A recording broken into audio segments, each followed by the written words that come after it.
NBC Sports, home of Super Bowl 49, welcomes you to the following presentation of the National Football League. Back at Lincoln Financial Field, kickoff moments away. And just a short while ago, Michelle Tafoya was down on the field with Giants wide receiver Victor Cruz.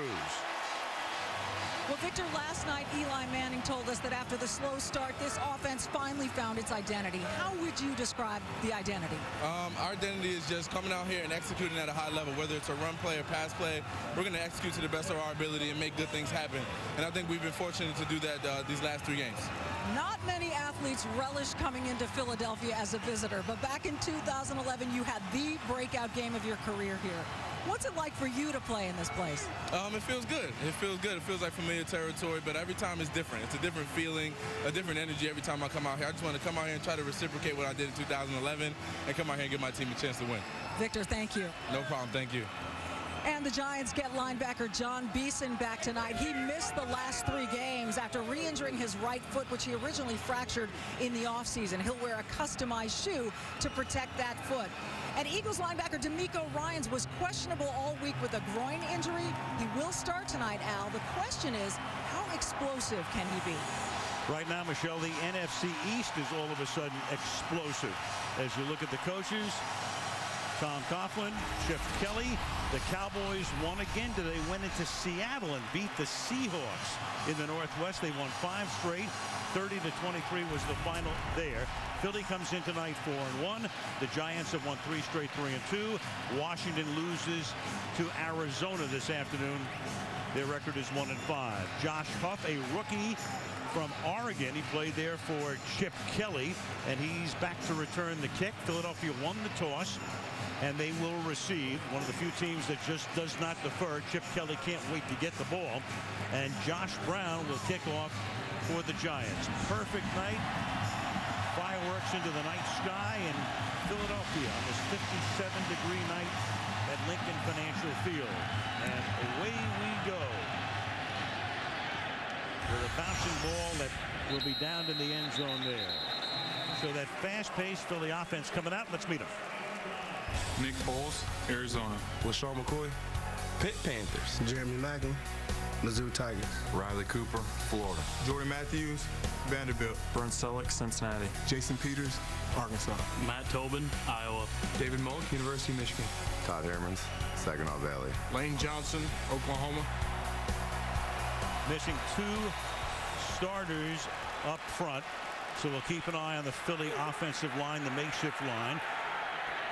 They run as fast a pace as any team in the league. McCoy is the running back, and from the 20-yard line, they give it to him, averaging only 2.9 yards per carry, and that's been the subject of a lot of talk in Philadelphia. Hankins makes the tackle, going no huddle. They run a play every, on average, 22 seconds, by far the fastest pace in the league.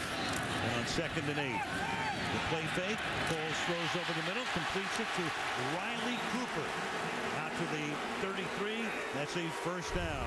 They salute him with the chant of Coop. Foles in his first 25 games, 41 TDs, 12 picks. Best ratio in NFL history over that period of time. Last year, an otherworldly 27 touchdown passes and 2 interceptions.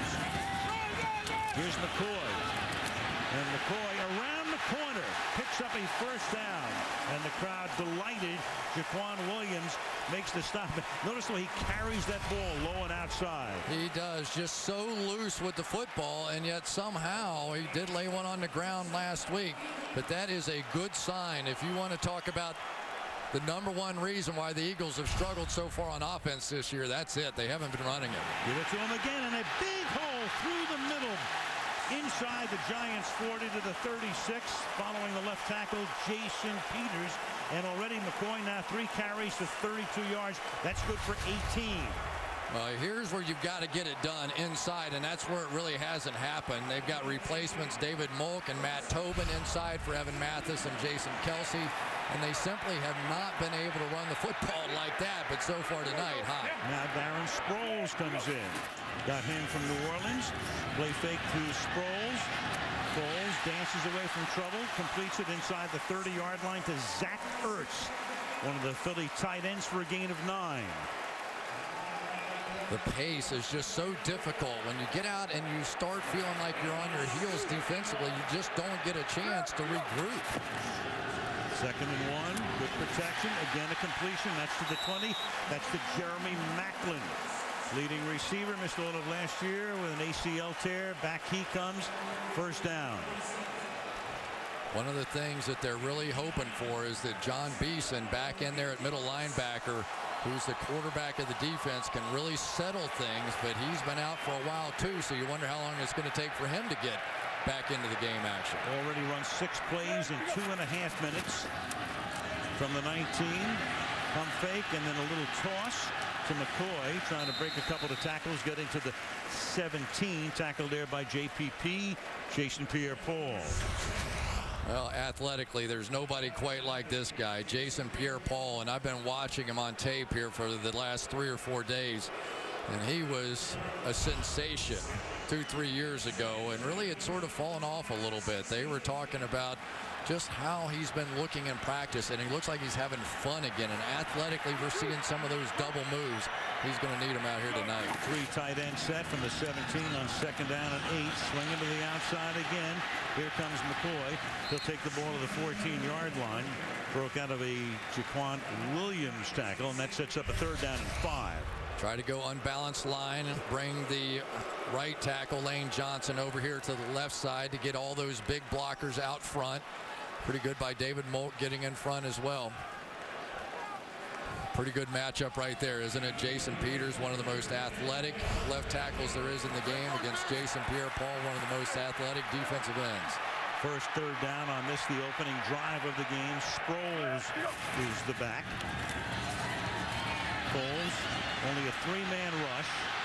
Backing away, throwing to the 11-yard line, and incomplete. Pass there intended for Sproles, so the drive bogs down, and they'll settle for a field goal attempt. Well, just the 3-man rush that time, so they were basically falling back into coverage and got the job done. Everywhere Nick Foles turned, there was somebody standing right there. Finally, he just had to dump it down, and field goal time now. 31-yard attempt coming for the rookie Cody Parkey. He was undrafted, signed with Indianapolis. Cut by them, picked up by Philadelphia, and he's done a nice job thus far this season and puts the Eagles on the board. 4:05 into the game. 3-0 Philadelphia.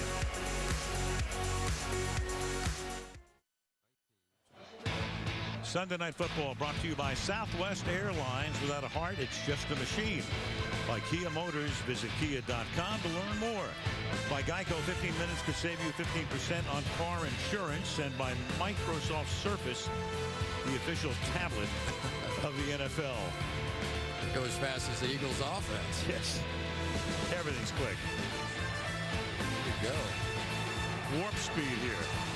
Man, you almost need a stenographer or something to try and keep up with what they're doing on the field. But once again, bogged down in the red zone, and that's been their issue this year. Eagles wearing all black uniforms tonight, first time. Parkey sends it into the end zone. And the Giants will begin from the 20. Let's take a look at their starters. Eli Manning, Ole Miss. Andre Williams, Boston College. Victor Cruz, Massachusetts. Ruben Randall, LSU. Odell Beckham Jr., LSU. Larry Donnell, the G, Grambling State. William Beatty, UConn. Weston Richburg, Colorado State. J.D. Walton, Baylor. John Jerry, Ole Miss. Justin Pugh, Syracuse. That line coming together nicely this season. Chris Lee retired. Got the rookie Richburg in there. Walton hadn't played since a couple of years ago. But working very smoothly, certainly over the last 3 weeks. Okay, from the 20, the running back is Andre Williams. And Manning begins with a pass over the middle and a first down. Victor Cruz out of the slot, taking it to the 32. Now the Giants, like the Eagles, running a much faster-paced offense this year under McAdoo, and they come up no huddle here after the first play. Yeah, and you'll really see Eli Manning just take control of this offense. There's nothing like the quarterback being the one to last see what the defense is doing and quickly change the play. The rookie Williams to the 34 yard line. So Eli Manning, picked #1 overall back in 04, assumed the starting role shortly thereafter. 157 straight starts, or the equivalent of almost 10 full seasons. Ben McAdoo, who was on the Green Bay staff with Mike McCarthy for the last 8 years, takes over for the retired Kevin Gilbride as the offensive coordinator, calling in the plays. 2nd and 9. 118. Williams again. Led the country in rushing at Boston College last year, and that's what he does so well, runs over people. That time it was Jenkins, and sets up a 3rd and 1. Oh my goodness, watch this one. This is what Andre Williams is all about. Malcolm Jenkins, an excellent tackler, comes up there, and we were talking to Malcolm Jenkins. He says we better get there and gang tackle the guy because he's not looking to make a move on you, and he certain wasn't looking to make a move on Malcolm Jenkins. That sets the tone for this one. He has to be their guy tonight because Rashad Jennings, who had done good work over the first part of the season, is hurt, inactive tonight, and Manning loses the ball, and then covering it up to keep possession for the Giants is the tackle Justin Pugh. But coming in was Connor Barwin to disrupt the play, force the fumble. Well, you can't blame anything on Pugh. He gets the job done, but Eli just holds the ball. And anytime Eli Manning holds the ball longer than the first look or two, bad things happen. You can talk to any of the coaches. They understand the success of this offense during the 3-game winning streak is getting the ball out of Eli's hand. That time he held it and paid a price. And that time a 3rd and 1 becomes a 4th and 12. Steve Weatherford. Line drive kick, fielded at the 19-yard line and tackled immediately. Sproles is there. Zach Bowman gets down there to make sure he gets him in his tracks. And Philly will have the ball for the 2nd time when we come back.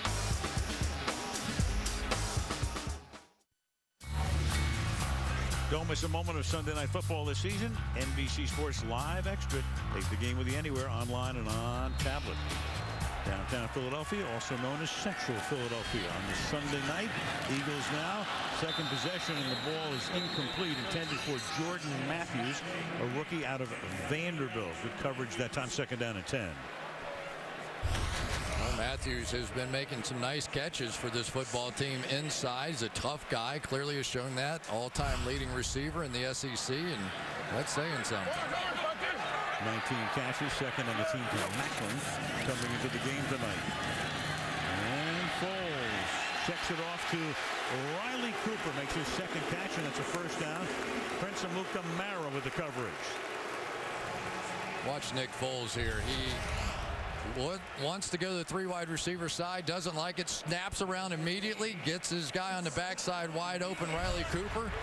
He is growing as a quarterback. He did so much last year. It's hard to believe he was so young. 5 of his first 7 is Foles for 45 yards. Back to the ground. LaShawn McCoy. So last year he leads the league in rushing. Spectacular year. Still a young guy in his mid-20s, but all of a sudden this year, and a lot of it has to do with that revamped offensive line, missing 2 starters, averaging 2.9 per carry, Chris. Yeah, it really does. But you also, when you watched him, he looked a little hesitant at times. Plays that he was being tackled with an arm tackle this year. Last year we're going for 30 and 40 yards. Those statistics up to the minute. Thus tonight he's raised his average up to 3.2 for the year, and it will go even higher here as he finally gets spilled and the ball comes out at the 45-yard line, and they scramble for it there. The ball was alive. The Giants at least come out of the pile with it. It's a 19-yard gain. Giants think they have it. Antrell Roll was there. And the ruling on the field was that the runner was down by contact. First down, Philadelphia. That's right. But so again, his elbow comes down and then the ball comes loose. You know, it's one of the problems that LaShawn McCoy has, though, is because that ball does tend to get away from his body. Now, he's not going to lose this one, but he does lose them sometimes. And I guess it's just part of his running style. But there is a frustration level because they can't coach him out of it. And Tom Coughlin's going to throw the challenge flag. You can see how upset he was after the initial call. Cleet Blakeman is the referee. New York is challenging the ruling on the play that the runner was down by contact. All right, so New York will look at it, so will Blakeman, and we'll be back.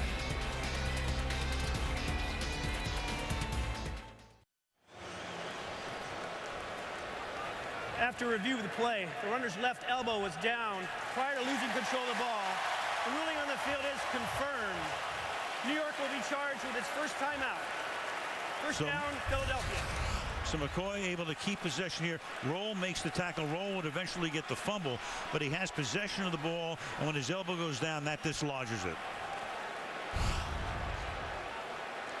And now McCoy will go to the sideline here with Sproles coming in. Not the only thing that can slow this offense down right now. Yeah, and it doesn't slow down when Darren Sproles comes in. Sometimes it speeds up. From the 44, fake to him. Foles under pressure, gets away from a near sack and then throws incomplete. That was Cullen Jenkins who came bursting through, former Packer and Eagle. Almost got him, couldn't get him down, 2nd and 10. Cullen Jenkins right over the center, David Molk, who's a smaller guy. They wanted to try and get somebody right on his nose because they felt like that he would not hold up. So they're going to divide defensive tackles out, but make sure they have somebody right on David Molk, the center, the entire game or as much as they can. Taking the spot of Jason Kelsey, who'll be out for a couple of weeks. Now swinging to the outside goes Sproles, and he gets taken down after a short gain. Williams makes the tackle. Sproles started his career in San Diego, and then Philip Rivers wasn't very happy when he left, and New Orleans picked him up. Did great work for the Saints under Sean Payton for years. Now he comes hobbling off, and then Philadelphia picks him up in the offseason. Yeah, and this is an interesting thing happening here. LaShawn McCoy kind of limped off a little bit after that fumble, and Darren Sproles, the only other running back on the roster right now. Chris Polk is out with an injury. So now McCoy comes back in. It's 3rd down and 8. 5:40 left in the quarter. Eagles up 3-0. Giants blitzing. Foles hangs in there, throws, caught by Zach Ertz, the tight end, and Demps finally shoves him out of bounds. So the Giants on a blitz, they get burned. 1st down. Well, Quentin Demps is fast, but can't cover him from this deep. Ertz just goes on a shallow cross across the field. Tried to come up with a little blitz inside. Brings up Jameel McClain and just don't get there in time.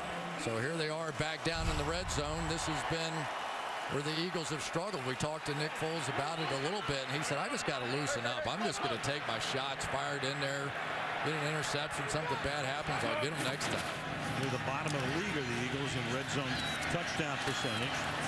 And now this is McCoy working his way to the 16-yard line. It'll be 2nd down and make it 8. In the red zone with Kelly calling in the play to Foles. Last year the Eagles were tremendous in the red zone. Foles 16 touchdowns, no picks. Thus far this season only 44% inside the 20-yard line. 2nd and 8. McCoy, and he'll get taken down from behind by Kiwanuka, making it 3rd down and 6. Guy that doesn't get a lot of credit on this Giants defense, Matthias Kiwanuka, right there. An excellent run player, always seems to end up with 7, 8 sacks, something like that on the season by the time he gets finished. And as the New Orleans Saints fans know, this is a time when you like having Darren Sproles on your football team. He has a tendency, when he can get one-on-one coverage with anybody, he gets open. The Giants know that. They are probably going to zone this off here. Foles back, bunch 3 receivers to the left. Foles goes to the right, and it is Ertz touchdown. Zach Ertz, and he was working against the corner, Dominique Rodgers-Cromartie. And the Philadelphia Eagles go 81 yards in 10 plays. That is an absolutely perfect throw by Nick Foles. It was a clean catch. Let's make sure knee down. That's all you need. No bobble, no movement, a clear touchdown. That is as good a coverage as you can have, and the ball had to be exactly there. And you had to have a brilliant catch, brilliant throw, and some touchdown. And a tight end beating your best cover corner. By an inch. That was about the only spot you had to throw that one in there, though. So Ertz has caught 3 balls already tonight for 47 yards. The Eagles have gained 148 yards to the Giants 11. Parkey for the point after. 3:56 to go in the opening quarter. 10-0. Philly.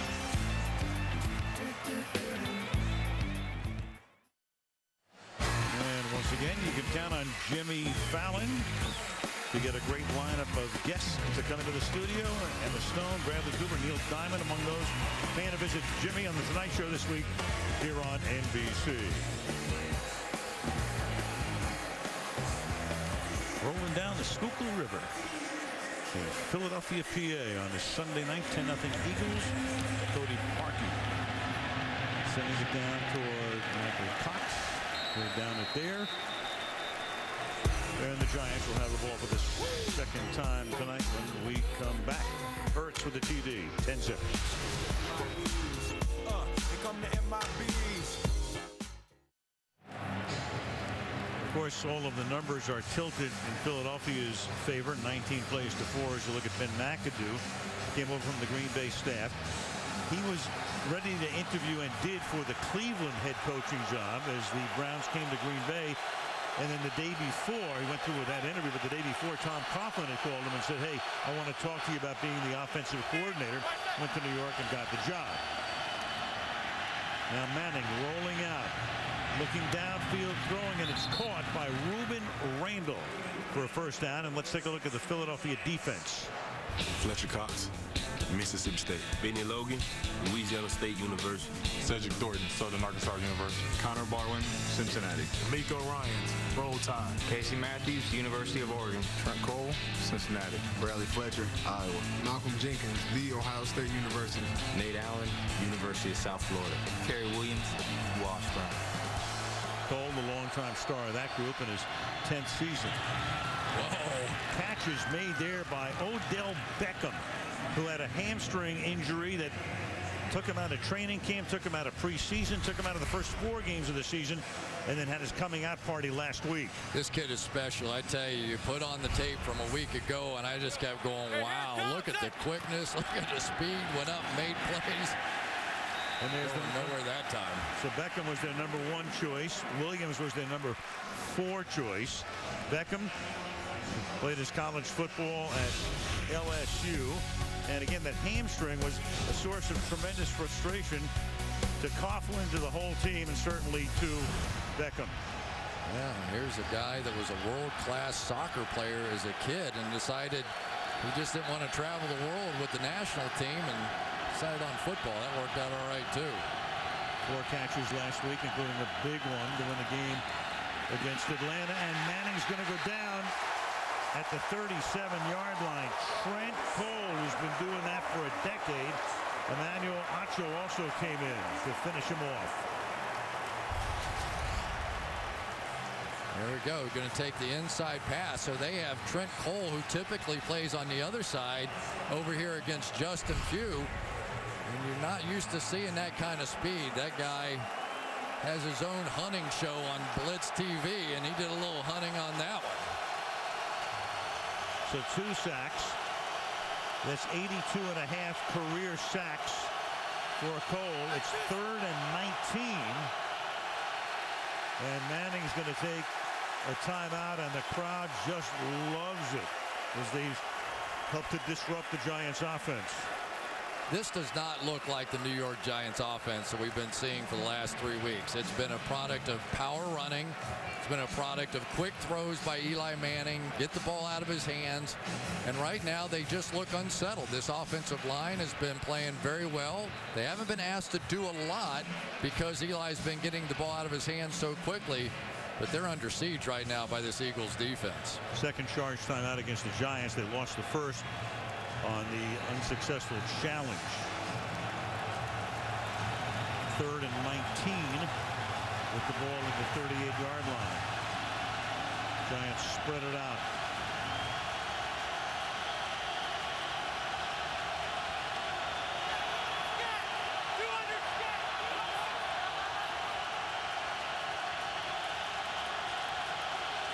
Play clock at 5. And Manning fires over the middle, and that is caught. And Daniel Fells for a first down. Daniel Fells is the number 2 tight end. Has already caught 3 touchdown passes this season. Converts on a 3rd and 19. Watch D'Amico Ryans try and take him on. Big collision, and then just assumes he's breaking to the out, breaks back to the inside. Huge play there by a guy that you don't typically think of as the receiving tight end for the Giants. Ball now at the 42-yard line. That play good for 20 yards. A minute to go in the quarter. And this is Williams. The funny thing, Chris, about the Giants, when a flag comes in, the big problem in preseason was going to be who's going to play tight end. Now all of a sudden you got Larry Donnell and Daniel Fells. Holding. Offense. Number 77. 10-yard penalty. Replay. First down. That's John Jerry, the right guard. Yeah. You know, this has really been, there's Donnell there, that, you know, he's a guy had that huge breakout game against the Washington Redskins, 3 touchdowns in that game. And we were talking to Tom Coughlin about it a little bit, and he said, I think he started reading his own press clippings after that. He didn't play so well the next game after that, and went back to benching himself on his own fantasy team, so they hope that starts to pay off as well. To paraphrase Bill Parcells, you got to put away the anointing cream. Yeah, let's not put him in can just yet. Right. But the Giants have 7 touchdowns from their tight ends already this season. So now, spot foul, so it's 1st and 19 on the hold here. Delay game. Offense. 5-yard penalty. Replay first down.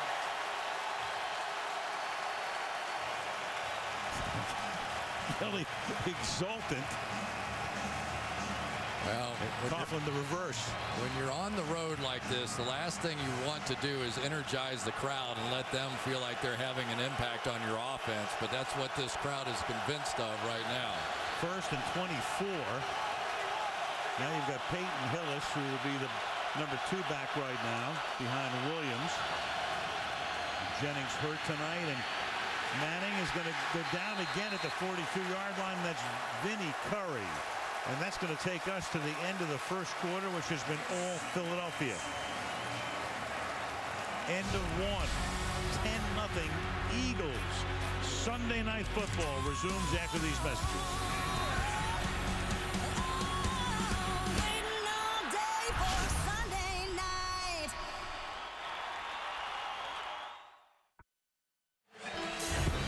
Beautiful shot of central Philadelphia. Tonight's aerial coverage being brought to you by Geico. Al Michaels, Chris Collinsworth, and Michelle Tafoya. Sunday Night Football from the city of brotherly love. Jeff Lurie has owned this team now for 20 years, 1994, and his wife Tina bought the team in '94 for about $180 million. At that time, I think the highest price paid for any franchise. How's that investment look now? Pretty good. Only about $2 billion. Yeah. Nothing like a $1.8 billion return. You've got a snap here, and flag stopped the play prior to a 2nd and 26.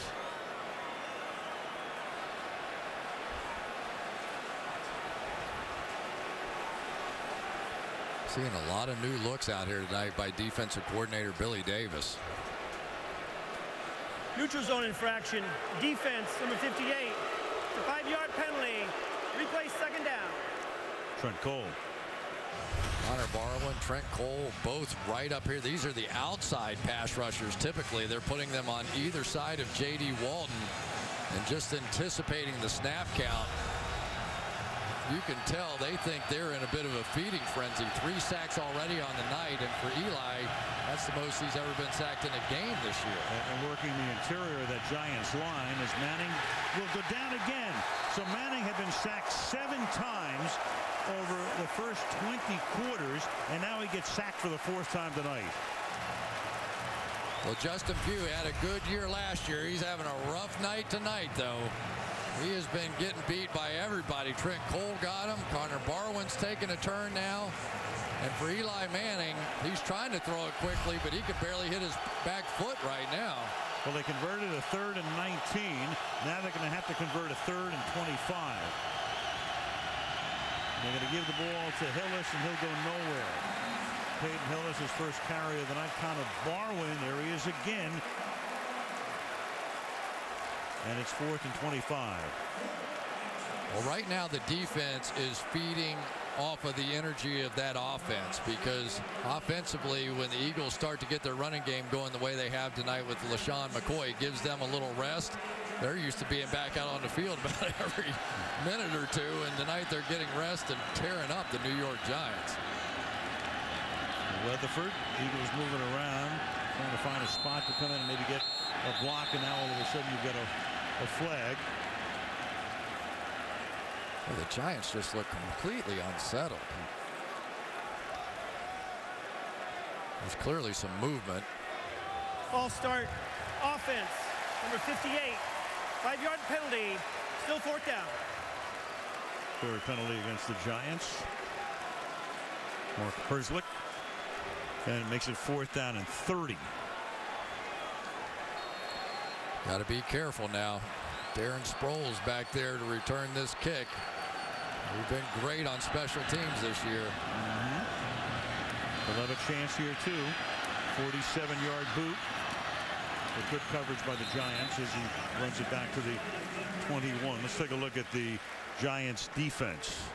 Matthias Kiwanuka, Boston College. Colin Jenkins, Central Michigan. Jonathan Hankins, The Ohio State. Jason Pierre-Paul, South Florida. Jamil McClain, Syracuse. John Beeson, The U. Daquan Williams, University of South Florida. Dominique Rogers-Cromartie, Tennessee State. Antrell Roll, The U. Quentin Demps, UTEP. Prince McNamara, Apollo High School. One of the things the Giants wanted to do is you look at Perry Fuel, the defensive coordinator in the offseason, pick up a couple of defensive backs, and they did in Cromartie and in Demps. And also Walter Thurman from Seattle, but he's hurt. And the pass is caught at the 40-yard line. To the 45 goes Brent Selleck. So we've already seen Ertz tonight, one of the tight ends, and Brent Selleck makes his first grab. That's a gain of 24. Well, they go with their 2 tight end set, and everybody in the building's thinking run. Instead, they go play action, and Nick Foles sat back in the pocket for about 10 seconds and had no trouble finding somebody open on about the 3rd look. High snap, but Foles comes down with it. A lot of time, and then the pass is a little high for Riley Cooper. Beeson may have gotten a hand on it. 2nd down and 10. So Foles took over last year, and of course had that spectacular year. Pretty tough to duplicate. 27 touchdowns, 2 interceptions, highest passer rating right there, as you can see. Tonight 8 of 12 for 107 yards.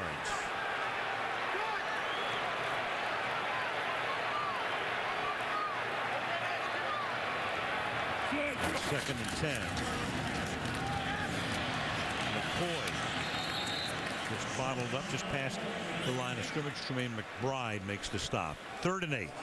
And we've talked about this offensive line a little bit, but and Evan Mathis, who's probably, if not the best run blocking offensive guard in the game, certainly one of them, and Jason Kelsey, one of the most athletic centers in the game today. And those 2 guys, as far as run blockers, give you so many dimensions that you can do, along with LaShawn McCoy, and just haven't been able to get there this year.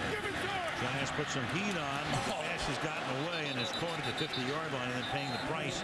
It's incomplete. Sproles appeared to have made the catch, but gets popped by DRC, Dominique Rogers-Cromartie, and it's 4th down as the Giants hold. Yeah, Nick Foles was under pressure and really just tried to flip one out sidearm and set up Darren Sproles for a big hit on that one.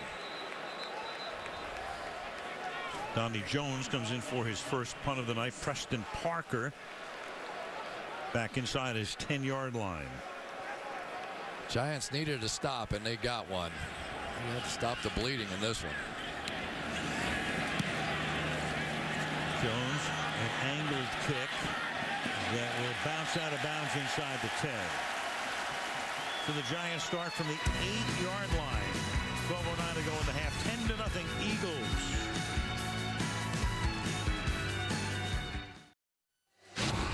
Giants' offensive philosophy is to increase Eli Manning's completion percentage, 58.7 for his career. Last year, 57.5, down near the bottom of the league. Now this year, getting the ball out faster, throwing shorter passes. He's completing 2 of every 3 at 66.3%. But right now, he's 4 for 4 tonight, but for only 60 yards. Yeah, but they haven't been able to run it at all. And Tom Coughlin said, hey, we're going to stay with the run whether it's working or not. We'll find out.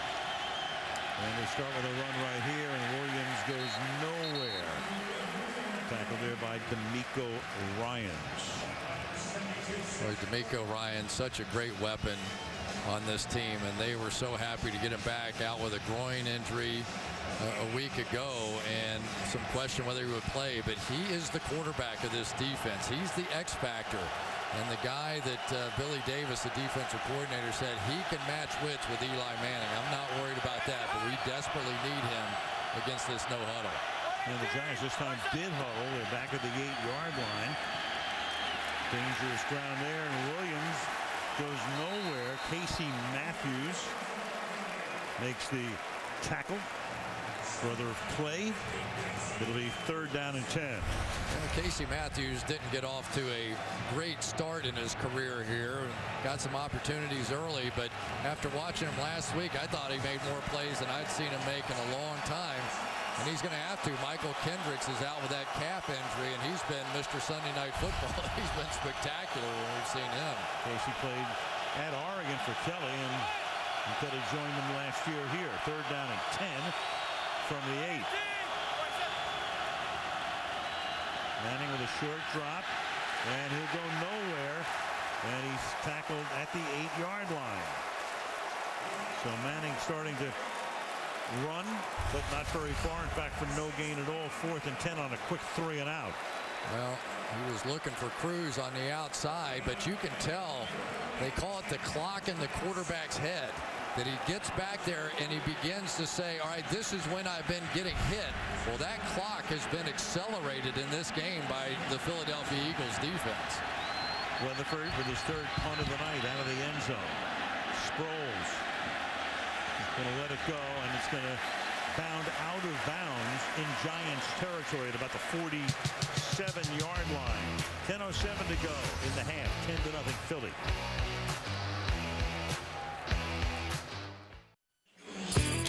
Chip Kelly never takes his foot off the accelerator since last year when he took over. 23.6 seconds per play. Fastest in the league. 22 this year. Time of possession is low, but he doesn't care. He's to get a lot of plays in. 24 TD drives, fewer than 5 plays. They can strike in a hurry, as you know. And 120 plays of 20 or more yards from scrimmage, most in the NFL. All offense all the time. Chip Kelly gets it right into Nick Foles, and then the other assistants to their position group, and they waste no time at all. From the 47. Start on the ground. McCoy's going to swing it to the outside, get around the corner, and pick up a 1st down with Sean McCoy. Get around McBride. He's already carried after a gain of 15, 10 carries, 80 yards.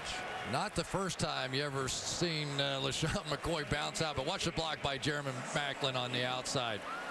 This is the kind of thing you fear. If they get this running game going, Philadelphia Eagles are going to be difficult to stop. And a pass over the middle, short gain, taken in by Riley Cooper to the 27. So how do they make the play call? Take a peek. Well, you've got Chip Kelly first and foremost, going to send it right into Nick Foles, try to get it in as quickly as they can. Sometimes even have to wait for the system to reset, and then all the various assistant coaches will signal into their position group. They've got on armbands to signify I'm the guy to watch. 2nd and 4. Rolling right, buying time, wide open, touchdown, James Casey.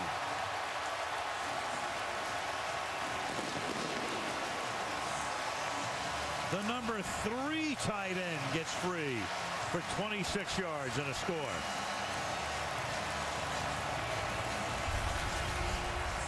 Well, this is what happens. Anytime you get your running game going, the quarterback goes the other way all day, and you have no choice defensively. You have to stop LaShawn McCoy, and you just get the sense that when Chip Kelly gets it going like this, when he sees his running game working, there's nothing he can't call. And the pace of the game just seems like the Giants aren't playing the way that they typically play.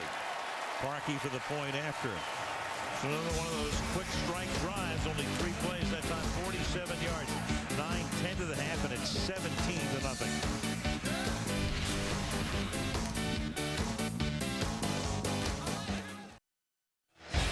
Wednesday night, it's rivalry night on NBC SN. Hockey on Wednesday night. The Boston Bruins and the Detroit Red Wings, 2 of the original 6, having had it at 7 o'clock Eastern time on NBC SN. We are in the city of brotherly LOVE. A lot of love for the Giants tonight, 17-0. And they'll start their next drive from the 20-yard line. Well, they can't run the football, and when they try and throw it, this is what happens. You get Connor Barwin coming off the edge, beating Justin Pugh. You get Vinnie Curry, their designated pass rusher on the other side. And then how about a little bit of Trent Cole on this fancy little stunt, sending everybody. They're attacking the outside, they're attacking the inside, and they are making the New York Giants look bad. From the 20-yard line. On first down. Start on the ground with Williams trying to get around the corner. He picks up about 5.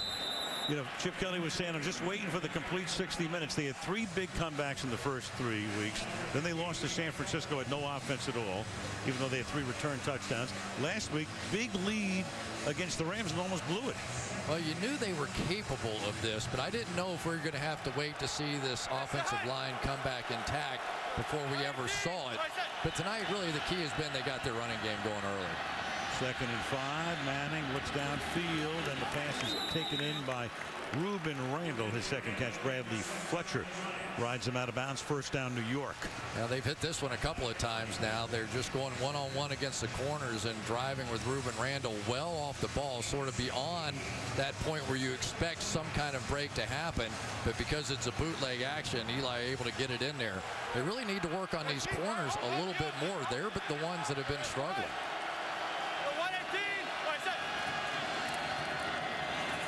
Williams again, going straight ahead up to the 46. Well, I'll tell you what, Williams last year at Boston College led the nation in rushing. I think he got a little work in. 355 carries for 2177. By the way, no receptions. Isn't that unbelievable? Yeah. I mean, just a screen pass, something you would expect him to have. But he was sitting there with the finalists at the Heisman Trophy award ceremony, and he's in pretty rarefied company with those numbers. Already caught 4 passes from Manning this year, and then that pass into traffic is incomplete, intended for Beckham, and you got a flag. Flag back at the 36-yard line. Blakeman. Odell Beckham said, I'm brave, but not that brave. Personal foul. Unnecessary roughness. Offense. Number 70. 15-yard penalty. Replay, 2nd down. That's the rookie left guard Weston Richburg out of Colorado State. Looked like it happened well after the ball was thrown. Right there on the tail end of that, it's just going to kind of put that final punch. All right, that one makes sense. He was fine till that point, and the ball was already gone. You can see Richburg's trying to establish a little physical presence out there, but let's try doing it before the whistle blows. It was their 2nd round choice. Halfway through the 2nd quarter, now 17-0 makes it 2nd down and 20. Does it seem like it's been 2nd down and 20 or what? Thinking the same thing. They converted on a 3rd and 19 earlier. And a lot of 2nd and 3rds and long. 2nd and 20 here. Peyton Hillis is in the backfield next to Manning. Cruz in motion.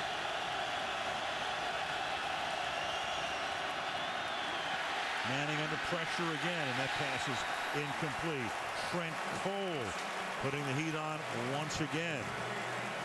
Well, it's really the proper call here. You got Trent Cole hugging up right here in the gap, but you got to block him a little bit. When you can't even get a screen pass off, you know things are happening too fast. If Eli could have held that another half a count, it looked like they had it set up pretty well. I think they're inside Eli's head a little bit right now, too. His first incomplete pass, 5 of 6 for 76 yards. 3rd and 20 from the 31.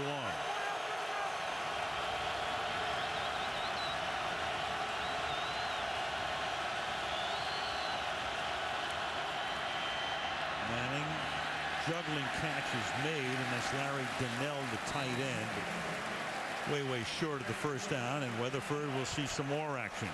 Well, I tell you, the pressure is getting there. You can see Eli really on each of the last 2 passes. Yeah, with that look right there on his face, sort of fading away from those throws. And when you're bringing the pressure right up the middle, believe me, the quarterback knows what's happening, and he's having to just get rid of the football as fast as he can.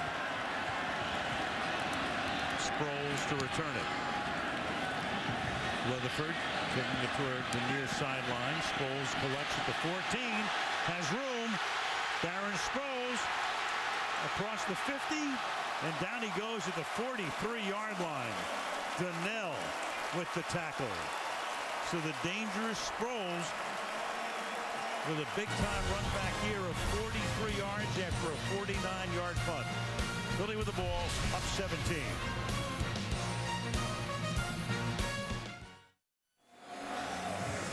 Tom Coughlin, and there he was on the sideline about a minute and a half ago, really giving it to his offensive line. But right now, for the 43-yard run back from the 43-yard line, Foles will send it into the arms of Jeremy Macklin for a gain of 3. Once again, go back to how, with the flag coming in here, it's going to be offside against the Giants approachment. And Riley Cooper is also shaken up on the play. And Cooper bent over on the sideline. Comes out here. Offside. Defense, number 90, lined up in the neutral zone. 5-yard penalty. Still first down. Jason Pierre-Paul, so instead of 2nd and 7, it's going to be 1st down and 5. Right there. JPP's head slightly above the line of scrimmage, trying to get every advantage he can against Jason Peters on that side. I thought maybe they might move him around a little bit to avoid Jason Peters, but not so far. Really haven't even got him in a pure pass rush situation yet.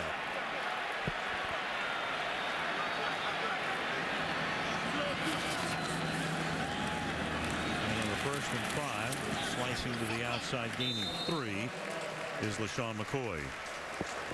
Yeah, we talked about it before a little bit. Chip Kelly's going to signal into Nick Foles, and then the other assistant coaches will signal into their position group, either the tight ends, the offensive line, the wide receivers, the running backs, and so they just have to look for their role. No time wasted at all. Somehow they get the snap count out. I don't know how they do that. On 2nd and 3. Give it to McCoy again. He's close to a 1st down. But you think you need a little concentration to play in this offense? You know, if you play defense against it, I know you do. But the key to this, beating this team, is you can't allow them to have that first down. Because once they get drives started, your defense gets worn down. You can't make substitutions, and there are going to be issues there. And for right now, for the New York Giants, they just can't get off the field.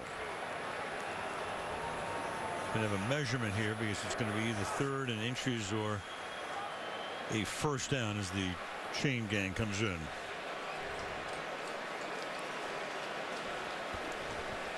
Not sure anybody hates measurements more than Chip Kelly. Slows the process. A link. Oh, here we are at the link. It looked like a link, didn't it? It did.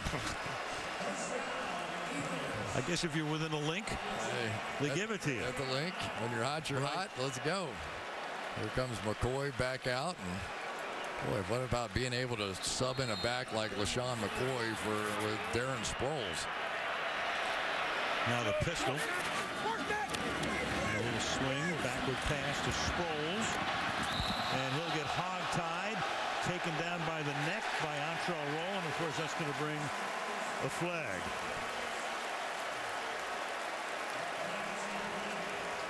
Lassoing is illegal. Yeah, especially when it happens basically out of bounds. That may end up being the question.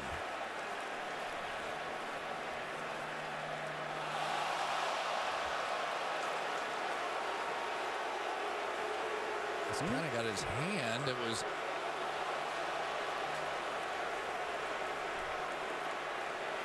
There is no foul for having the face mask on the play.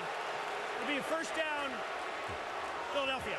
It looked insidious when you looked at it live, and then all of a sudden. Yeah, it's not that you can't hit a guy in the helmet. You just can't grab the face mask. And if he didn't grab the face mask, then he's okay as long as it was considered inbounds. He didn't. He conferred. Roll said thank you very much. The official who had the better view said So it turns out to be simply a gain of 5 and no penalty, and it'll be second down and 5. Riley Cooper, who was shaken up a couple of plays ago, is back in the game.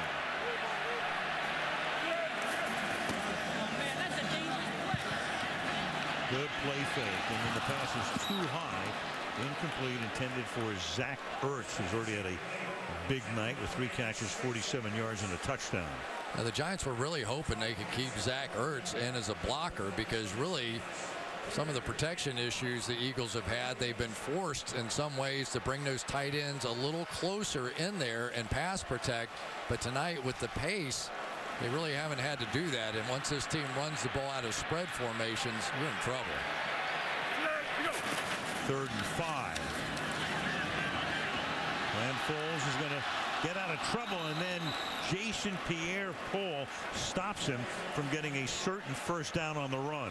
4th and 4. He must have the longest arms in the world. I never thought he had a chance of making this play. It looked like Nick Foles was going to easily make this first down. Just timed it perfectly right there. Just grabbed the ankle, and that was a big one.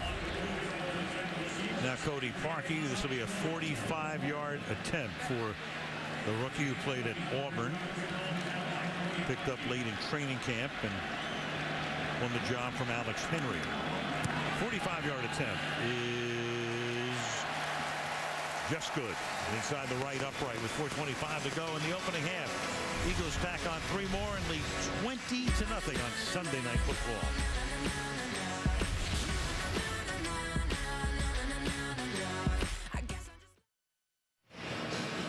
A week from tonight, we could see a little bit of history on Sunday Night Football. In a career of milestones,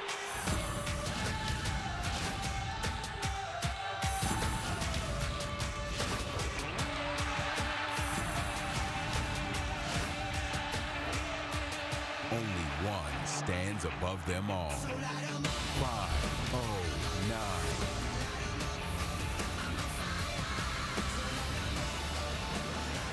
So next week on Sunday Night Football, we will be in Denver. Great matchup to begin with anyway. San Francisco coming in. It's the 49ers against the Broncos. And a little bit of history could be made by the great number 18. Philadelphia, meanwhile, leading here 20-0 as the Giants try to get something going before the end of the half. And they will begin their drive from the 20. You know, you look at the schedule when it came out, we saw week 7. We thought, you know, if Manning throws a little less than like 3 touchdown passes a game, that could be the night. It could be the night. There's a little calculating going on around NBC, wasn't there? Trying to guess that one exactly.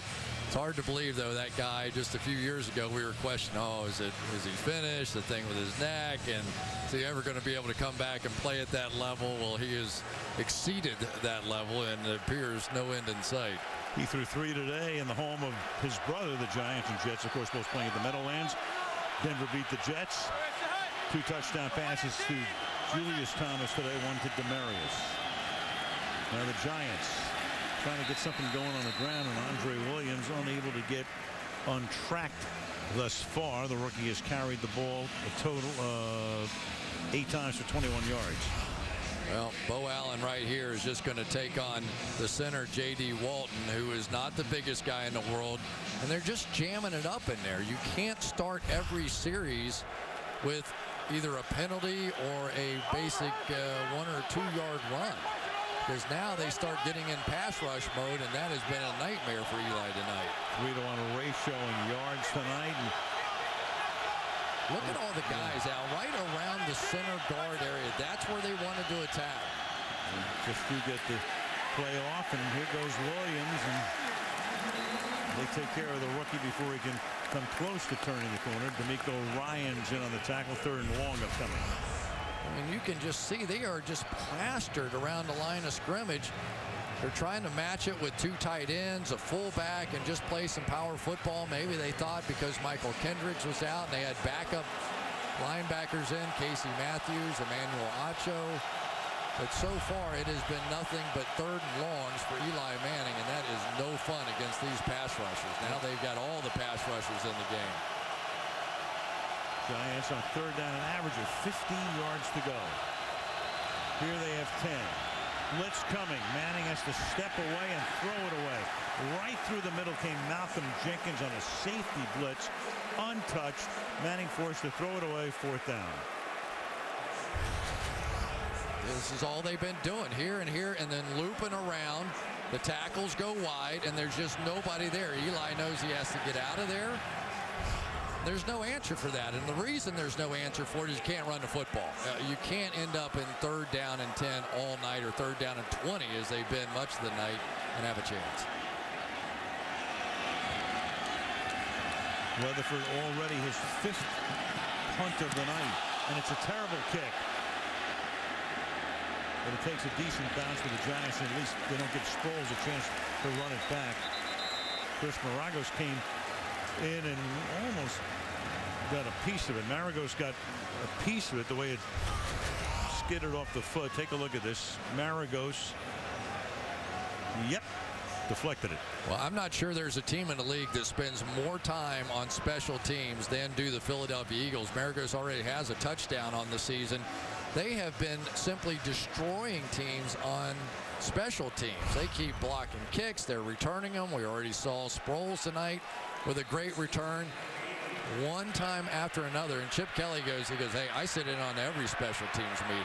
That's the most important part of the game, in his opinion. Maragos scored a touchdown last week in the opening minute of the game against St. Louis off a blocked punt, 50-yard line. With Sean McCoy, Dave Phipp is the special teams coach. And this is one very significant difference between these two clubs.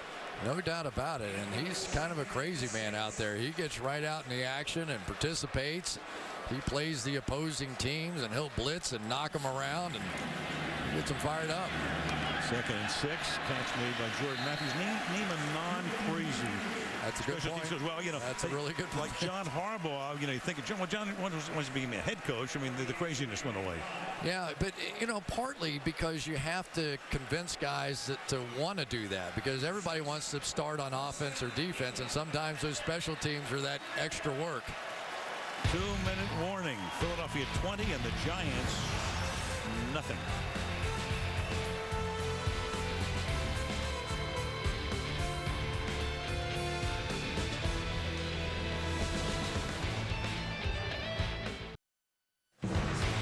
Turn to halftime coming up. Peyton closing in on Favre's record. 2 to tie, 3 to break. Aaron Rodgers does it at the end against Miami. And Bob will weigh in on the resurgent Cowboys who went into Seattle today and beat the Seahawks up there and have won 5 straight. 20-0 is the score. At the 44 on 1st and 10. And Foles pump fakes, fires over the middle, getting wide open at the 30-yard line is Riley Cooper, cutting across the middle, taken down at the 29. Watch how quickly Jason Peters gets off the ball. It almost looks like he's offsides, but that has been the key. Jason Pierre-Paul, their best pass rusher, and he hasn't been getting close, and neither is anybody else. And Foles, Giants sending only 3, and he still completes it. Riley Cooper makes the catch again along the sideline, gain of 13. Here comes Todd Herremans. Watch this one. Lane Johnson had the initial block, but you rush only 3, those guards start looking for open ribs.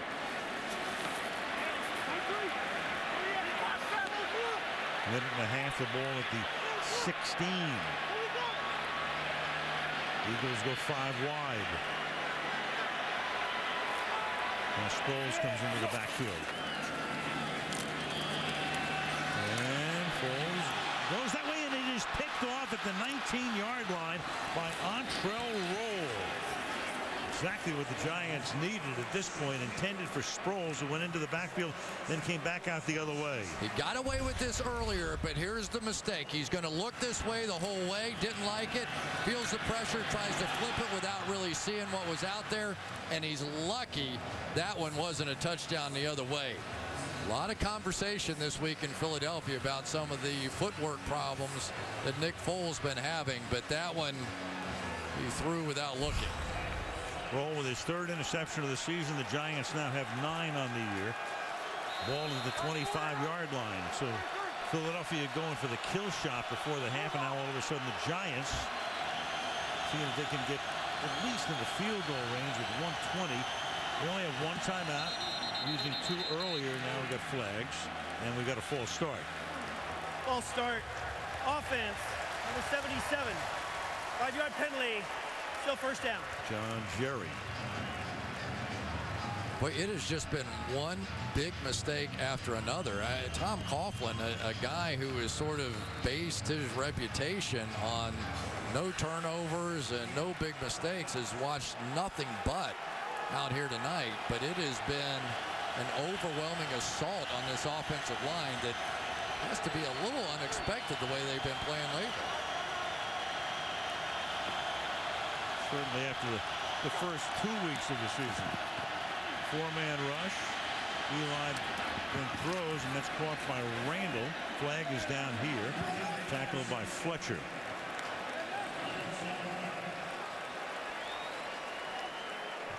Six penalties already against the Giants, only 1 against Philly. Offense, number 67. 10-yard penalty, still first down.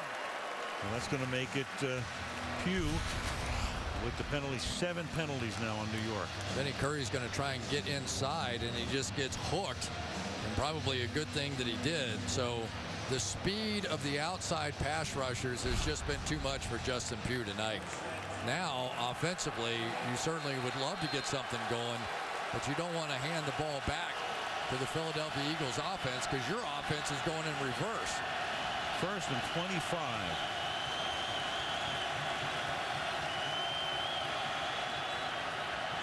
Just put it on the ground here, keep it there. Andre Williams. Now, will Philadelphia think about taking their timeouts? And they do right here. 2nd and 19. We can tell you that Sunday Night Football is being brought to you by Verizon XLTE on America's largest, most reliable 4G LTE network. By BMW, we only make one thing, the ultimate driving machine. By Subway, home of the famous $5 footlong. And by Fury in theaters, October the 17th. Joe Frazier sent off for bronzing on Saturday. Eventually live outside Xfinity Live here in Philadelphia. Smoking Joe. Oh, those fights with Ali are etched in everybody's memory. So it's 2nd down and 19. After Chip Kelly takes his first timeout. And Manning stepping up under pressure, whacked from behind. All he can do to hold on to the ball. It's Vinny Curry. That's his 2nd sack. It's all coverage all the way across the board. They got double on the outside on Randall. Maybe a little shot against Victor Cruz, who was going out and up, but by that time Eli's on his back. And then on the other side, Beckham unable to get open as well. And I tell you, this has been one heck of a game plan so far by defensive coordinator Billy Davis. He has simply said, I am going to fire my shots. I'm coming after Eli Manning. Their offensive line can't block our guys. I'm not worried about getting beat in the secondary, and it has been overwhelming. So Philadelphia just took its second timeout, 3rd and 21 from the 14. Peyton Hillis turns it upfield to the 20. And Philly can take its last timeout. They're going to get the ball back with a little less than a minute. Another timeout. So after Roll intercepts it, it looks like the Giants maybe can move into position at least for a field goal. They're going to wind up still down 20-0 and give Philly the ball back. Final timeout. Well, it's tough to play the Eagles and play the Giants, and that's what the Giants are trying to do tonight. They are beating themselves. The only thing I will say is that the Eagles team typically, because they love to play at that pace, they really don't know how to slow it down. We saw in the Rams game last week, what was it, 34-7, something like that. Came all the way back. The Rams, but for a couple of drop passes on that final drive, might have been able to win that one.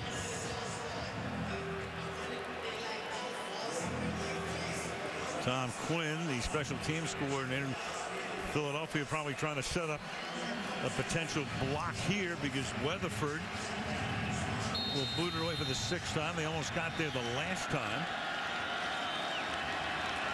Weatherford in his career has never had a punt block. Talk about a kibosh, but he does get this one away. And a fair catch is called for and made at the 35-yard line. 52 seconds, no timeouts. That hardly matters the way Philadelphia runs things. They've gained 270 yards tonight. Have the Eagles to the Giants 87. Well, Nick Foles, who was pretty plain with us, he said, listen, I'm never going to do what I did last year, the 27 touchdowns. It's not going to happen. I'm going to make mistakes. I'm going to throw interceptions, but I'm going to relax. I'm going to have fun. I'm not going to read the newspapers. I don't care. I play for my teammates. I'm not going to listen to all the noise. If I make a mistake, I'm just going out and firing again. So let's see what he does. Boys in Philadelphia, you ever seen such consternation with the team 4-1? Here's Foles, and he's going to get sacked at the 32-yard line. So that's the first sack tonight. Demontre Moore with the sack. And they can't stop the clock, so they get up to the line in a hurry at the 32. I was wondering when this was going to happen. You've got one of the best pass rushers in the league in Jason Pierre-Paul. Put him on the other side. Put him against Lane Johnson. See what happens. 2nd and 13, and that's incomplete because the pressure was put on that time. Macklin was the intended receiver, and it'll make it 3rd and 13. Yeah, now they've got Robert Ayers inside, and here's a guy that can apply some pressure. So now they're starting to get some of the matchups they want. They get Ayers inside against Matt Tobin one-on-one, and for the 2nd straight time get pressure. So a little defensive switch now for Perry Fuel, and it's paying off. 3rd and 13. And they keep it on the ground this time to the 39-yard line. Will go Sproles. And the Eagles will be content to take, you would think this, but New York's going to take a timeout here because it's 4th down. And at least they're going to force Philadelphia to punt. You know, I'm sure for Eli Manning, he's thinking we're going to go in 21 seconds. At least they're going to have a shot. Is that, who they put back there? Is that Beckham? It will be the rookie, yep, Odell Beckham. There's a guy, he is electric. Maybe they'll just want to take a shot with him. This is Donnie Jones's 2nd punt. And Beckham's going to haul it in at the 16-yard line and get whacked right there. Jalen Watkins, rookie out of Florida. Sammy Watkins, older brother, with the coverage. And I don't know if Odell Beckham thought this was such a good idea. God love him, he's going to try and get something going here.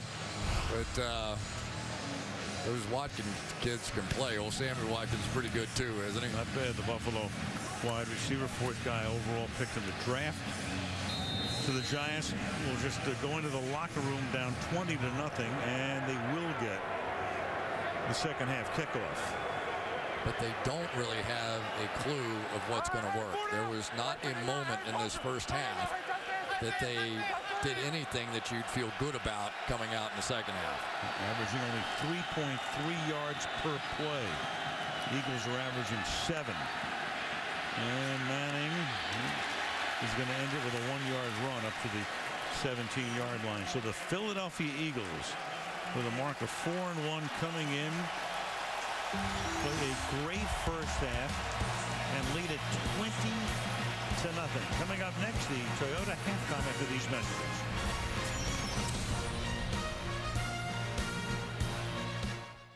Sunday Night Football's Game Changers, brought to you by Bose, official sound of the NFL.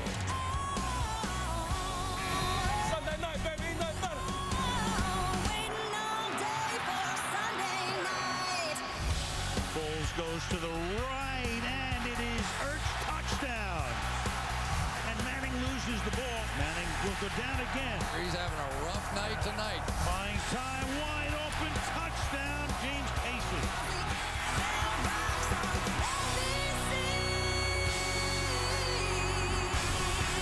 Bose, official sound of the NFL. Eagles doing everything right on a sparkling, clear 57-degree night in Philadelphia. LeSean McCoy, 85 rushing yards, 7 yards per carry. He's turned it around after a slow start to the season. Foles, 177 yards and a couple of touchdowns. And Manning, who'd been sacked 7 times all season, was sacked 5 times in the first half alone, most in a game since 2006 against the Eagles. Now the Giants will get the ball, see if they can get something started offensively, averaging only 3.3 yards per play in the first half. Cody Parkey to send it down toward Michael Cox.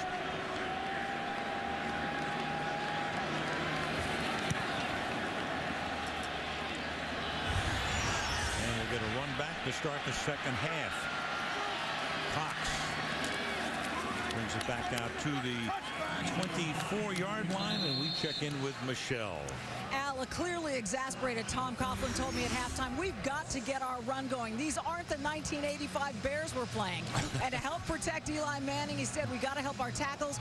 Look for Eli to take more 3-step drops to get rid of the ball quicker. By the way, Dominic Rogers-Cromartie, their cornerback, questionable with back spasms. As for Chip Kelly, he said, we got to play 60 minutes. Put them away. We haven't done it all season. This is a good test. That's a good point, Michelle, because last week, they had the game completely in hand. The next thing you know, St. Louis almost affected a total comeback. Philly holding on at the end. And Manning takes that 3-step drop, and the pass is incomplete. Again, middle pressure coming from that Eagle D. Well, that's where it's been all night long, Al, and they've set up everything. They're basically just jumping in every gap and blitzing. And if you can't stop that, I mean, that is like the most basic defensive style. Now, this is a little fancier here. Have those ends go out, the 2 linebackers alongside, and then blitz the safety up the middle. But you have to come up with some answers, and sometime soon, because right now, the pace of this game at halftime was 548 yards to 178 if you extrapolate that out over a full game. So Tom Coughlin knows he has to answer soon. Meanwhile, the Giants still can't get a running game going either. 11 carries, 30 yards for Williams. Again, Jennings, their #1 back, hurt last week, inactive tonight. So Williams doing the bulk of the ball carrying tonight. The Giants go 5 wide. Manning under pressure again, hit as he throws, wobbly pass, incomplete. And Eli went down. Connor Barwin got in there again. 3 it out quickly. Right here, you've got one of the really good nickel corners out there, Brandon Boykin. A lot of people think he should be starting on the outside. I had a long conversation with their defensive coordinator, Billy Davis, about that, and he said, hey, he had his chances. We worked him. We let him compete all year, and right now, Bradley Fletcher, Kerry Williams, our 2 best outside. Weatherford, his leg is getting a heck of a workout tonight. To the 23-yard line goes this punt. Sproles will get forced out of bounds into the Eagles bench. So Weatherford has already punted 7 times tonight. That one good for 49 yards, 27.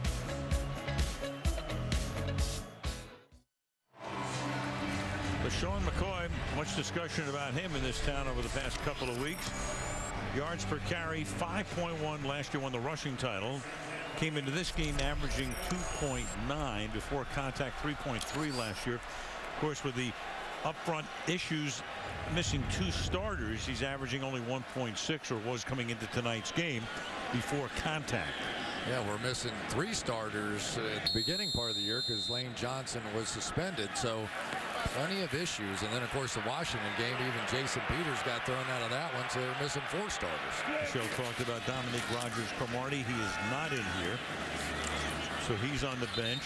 And you have Zach Bowman taking his spot, and we go to Michelle. And that, Al, is because Dominic Rogers-Cromartie has been downgraded to out. Before they went into halftime, they were really working on stretching him out. It was just a no-go, Al. No-go for him, and that means number 31, Zach Bowman, has done a good job tonight on special teams. Takes his spot, pass to the outside. Amu Kamara makes the tackle on Selleck. Well, you know, as impressive as the Eagles have been tonight, they're only 2 for 6 on 3rd down. And here's when teams make comebacks, or when teams beat the Eagles, here's where they do it. When they make you go 3 and out on the first drive, their defense gets limited rest, get their offense back on the field. The Giants desperately need a play right here. Number 35 on 3rd and 5. Foles escaping. Keeps his eyes downfield, and it's picked off at the 40-yard line by Zach Bowman. So Bowman taking the spot of Rogers-Cromartie. There's a flag down at the 26-yard line. So the Giants with a pick at the end of the first half. Holding. Offense. Number 65. That penalty's declined. First down, New York. That's Lane Johnson. Ever since they made this switch, they've taken Jason Pierre-Paul and put him against Lane Johnson over here on the offense's right side. Now you get Foles out of the pocket. He simply did not see Bowman down the field. Bowman, a veteran guy, had 3 interceptions with the Bears a season ago, just reads that perfectly and comes up with a play that the Giants just desperately needed. And they desperately need some points here. Blank to this point in the game, down by 3 scores. And this is Williams with some decent running here, taking the ball to the 15-yard line, setting up a 2nd down and 4 after a gain of 6. And when you talk to the Eagles about when does Nick Foles get in trouble, it's typically when plays get extended, not when he's getting the ball out of his hand quickly. They like it when he's on rhythm and throwing quickly, but when those plays get extended like that last one, problems arise. We saw the 7 picks, 3 fumbles as well, including one last week that helped get St. Louis back in the game. Williams over the right side and swarmed by the Eagle defense. 3rd down. One of the things that new offensive coordinator Ben McAdoo had to convince Tom Coughlin of, yes, I want to go into the hurry-up offense, but I will not abandon the run. They have a rule of 53, completions and runs during the course of a game. And right now, they're going to need one of those completions probably. Not even close. They have 17 running plays and 6 completions. So it's the rule of 23 to this point. 3rd and 4. From the 15-yard line. Manning over the middle into traffic, and it's juggled and caught. Flag down. Larry Donnell somehow comes up with the ball pending the penalty.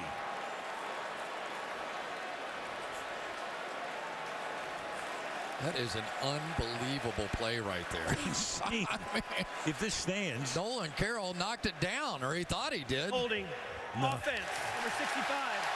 10-yard penalty. Replay 3rd down. It's Will Beatty, the left tackle. Right here, going to hook Trent Cole coming around the outside. Watch this catch.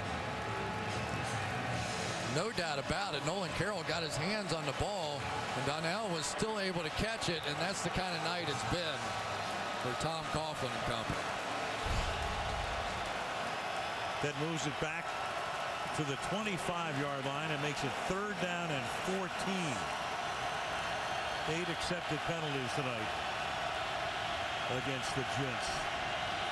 Watch out for this inside pressure again. Here they come. Manning under pressure, gets jostled, it throws, and it's caught. It's going to be a first down. Beckham will make it a first and goal, and a flag at the end of the play. He's looking for a face mask out of bounds at the 7-yard line. Nate Allen with the coverage. Boy, this Odell Beckham is quick. Eli was pretty quick on that one, too. That was a heck of a play by Eli.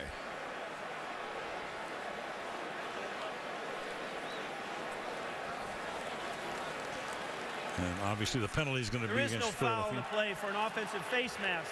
The runner has hand on the mask but no grasp. The result of the play is a first down, New York. Well, not so obvious. Beckham thought maybe for a second he was going to get called for offensive the face mask, but instead no foul, first and goal. Just look how quickly this guy can stop, and these are professional corners on the outside. Saw it last week, seeing it again here. Any grasp of that face mask? Well, maybe the index finger, if you want to count that, and the thumb. Probably could have been called as a face mask. Peyton Hillis is in the backfield. Give it to him. Nowhere. Second and goal. Benny Logan in the middle makes the stop. 96. Benny Logan's really having his way with J.D. Walton right inside, and a lot of these big guys right here. This guy took over about 8 games into the season a year ago, and he is not relinquishing that job. He's been fantastic and getting better. And there's some good young players there as well. Bo Allen, we've seen him make some plays, and maybe not so young, but Brandon Bear, another back, has played well too. Blitz again. Manning throwing, and it's incomplete. Donnell, the intended receiver in the end zone. Malcolm Jenkins, the safety, hanging with him. Third and goal. So nice to have safeties that can play man coverage against tight ends, against backs, and occasionally against wide receivers. Malcolm Jenkins, he was a cornerback coming out of college. As a matter of fact, he was an award-winning cornerback. You saw why there. Went to Ohio State last 5 years with the Saints. Philly picking them up in the offseason. Third and goal. Let's see if they can handle the middle pressure this time. At least they're showing it. And now they're coming out of it. Now D'Amico Ryans is saying, nope, get out of it. Cruz. And Cruz will get tackled at the 2-yard line by Nolan Carroll. It's a great job of quarterbacking the defense by D'Amico Ryans right there. Eli made the audible. D'Amico Ryans, watch him right here. No, let's call up the blitz. Zone, zone, zone. Back up, back up. Eli's got the man route on. They were trying to pick there on the outside. Great job of defense. And Coughlin's going to go for it. You almost have to here. I mean, it's early in the game, but 20-3 still makes it a 3-possession game. You're going against that Eagle offense. You got to go for it. Fourth down and goal from the 3. Eli throwing, and it is batted away at the end. Victor Cruz could not hang on. Brandon Boykins there, and Cruz grasping the right knee on top of it all. Giants can't get into the end zone. Cruz can't handle it. Philly has the ball.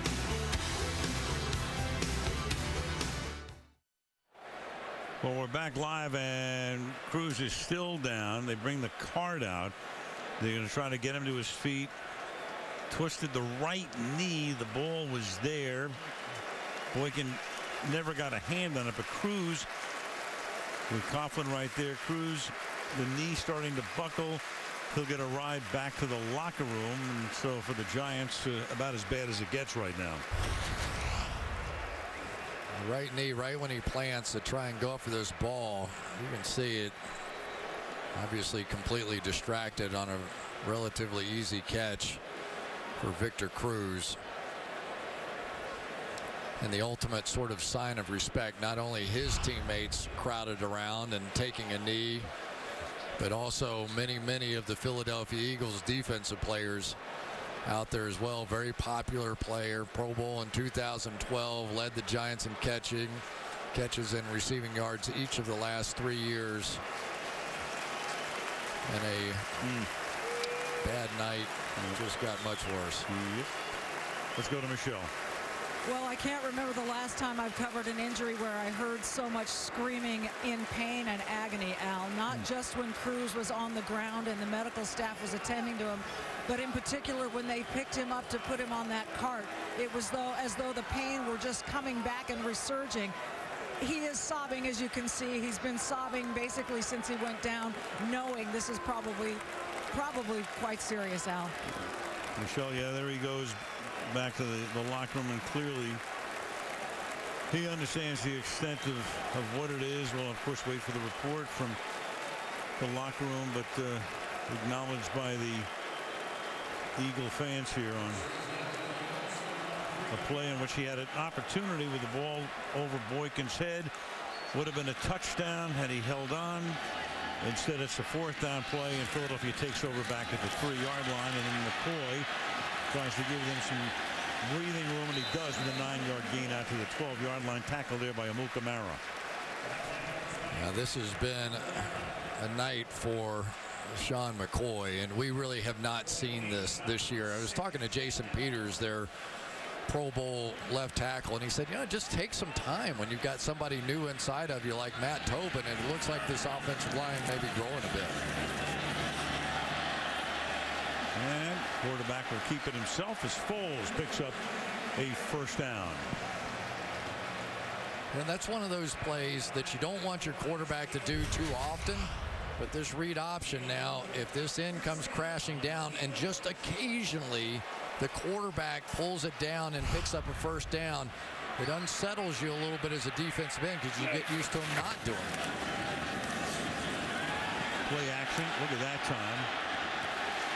And it's caught by Jordan Matthews. Well, Eli has to be jealous. Eli said no time tonight, and there's Foles who could have read a book in the pocket. Well, here we've got, look here on the outside, Brent Selleck doing a pretty good job against JPP, who is chasing the run down the line. But as dynamic as it's been for the Philadelphia Eagles tonight, for the New York Giants, they were just handed a gift and couldn't cash in on it. And McCoy can't get anything happening here. Tackled there by Beeson. Let's go to Michelle.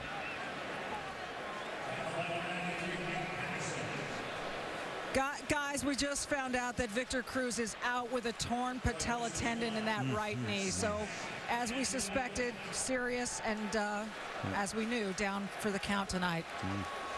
All right, Michelle, the bad news, and pretty evident there just watching what happened on the play. 2nd down and 11. And the handoff goes to McCoy, and McCoy inside the 35 to the 31-yard line. LaShawn McCoy showing you why he won that rushing title last year. Not the guy who was averaging 2.9 coming in. That's a gain of 28. Well, now we're starting to see a little bit of the mobility here from this offensive line as well. I thought that was sort of reserved for Jason Kelsey and Evan Mathis. But anytime you get blockers in front of this guy and get him into the secondary, look out.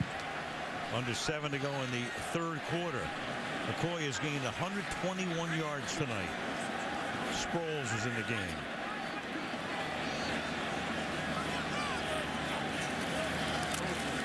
It's the 3-man rush. And over the middle, it's caught close to a 1st down. Goes Brent Selleck. Game by game for McCoy this year. You go back to week 1, 74, then 79. Then only 22 and 17. That in San Francisco. Last week he had 81 yards, and tonight averaging 7.5 yards per carry. I think some fantasy owners are enjoying this evening. Of course, he and Adrian Peterson probably the top 2 taken all year. Jamal Charles right in there too. On 2nd down and 1, Brent Selleck makes the catch for a 1st down. Tackled by Quentin Demps. And right now, the Giants are trying to play a little bit more of pass coverage, backing off, not blitzing, and Nick Foles just picking them apart. No pressure to speak of whatsoever. These defensive linemen, they get exhausted when they have to go play after play like this. This is the 8th play of a drive that started back at the 3-yard line. Sproles with an escort Turns the corner, gets to the end zone. Touchdown.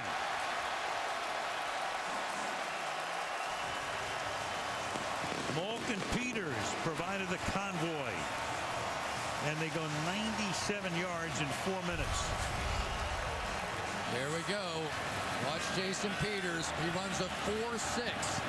4.6 for an offensive lineman. Able to get out and hook John Beeson, one of the fastest linebackers that there is. And that set up the play. Jason Peters used to play tight end. As a matter of fact, once caught a game winner against Eli Manning's team. Parkey adds point number 27 with 5.5 to go in the third. Sproles to the end zone. 27-0 Philly.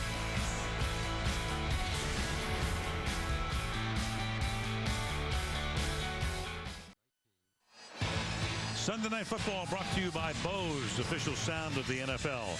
By National Car Rental. Go national. Go like a pro. By T-Mobile, unleash from wireless restrictions. And by Volkswagen TDI Clean Diesel.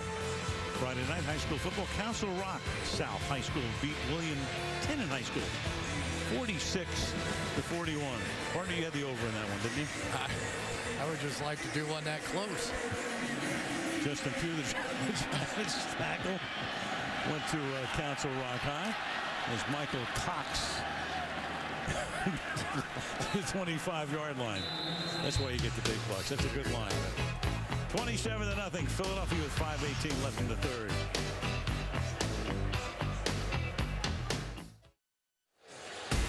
When all hell breaks loose, only one man can save us. From DC Comics, Constantine. Premiering Friday, October the 24th, right after Grimm here on NBC. Speaking of all hell breaking loose in Grimm, the Giants are down 27-0. 5:18 to go in the third. Preston Parker will now see a lot of action because Cruz is out. Parker becomes the number 3 receiver, and Manning will throw, and it's too high and incomplete, intended for Ruben Randall. Second down. You know, one of the things they've really worked on with Eli Manning is all the footwork. They want him to sort of act like a ballroom dancer out there, and it's all coordinated with the receivers. But all that footwork tonight has been thoroughly messed up because you can see Eli thinks pressure's getting there even when it's not. You know, he's just sort of a little jerky in that pocket because all night long he's had to get that thing out in about 2 seconds. 8 for 15 is Eli for 103 yards. Second and 10. Williams, cannot get on track. Nothing but black shirts. First time the Eagles have worn all black. Cox is there for the tackle. For the Giants, well, take a look at this murderer's row coming up. At Dallas next week. They've won 5 straight. Then a bye week. Then the Colts come into the Meadowlands, and the Giants go to Seattle. They get San Francisco in the Meadowlands, and then Dallas on a Sunday night in November in New York. Yikes. It's a team that scored 30, 45, and 30 the last 3. They can't get out of their own way tonight. Third and 10.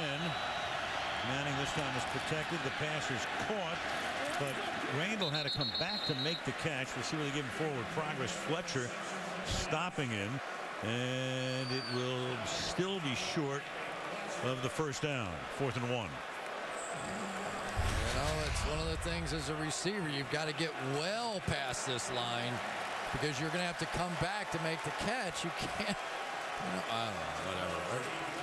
Ruben Randall has grown a lot. Let me say that. When you watch him, he is polishing his skills. Physically, he can do things.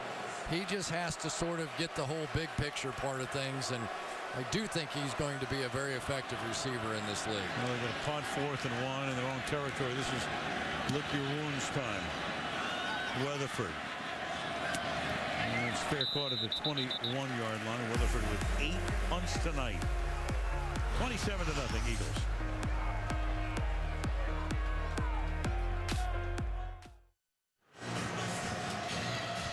Well, as good as that Eagle offensive line has been tonight, those 2 guys are really good, and they are out for probably a couple of more weeks.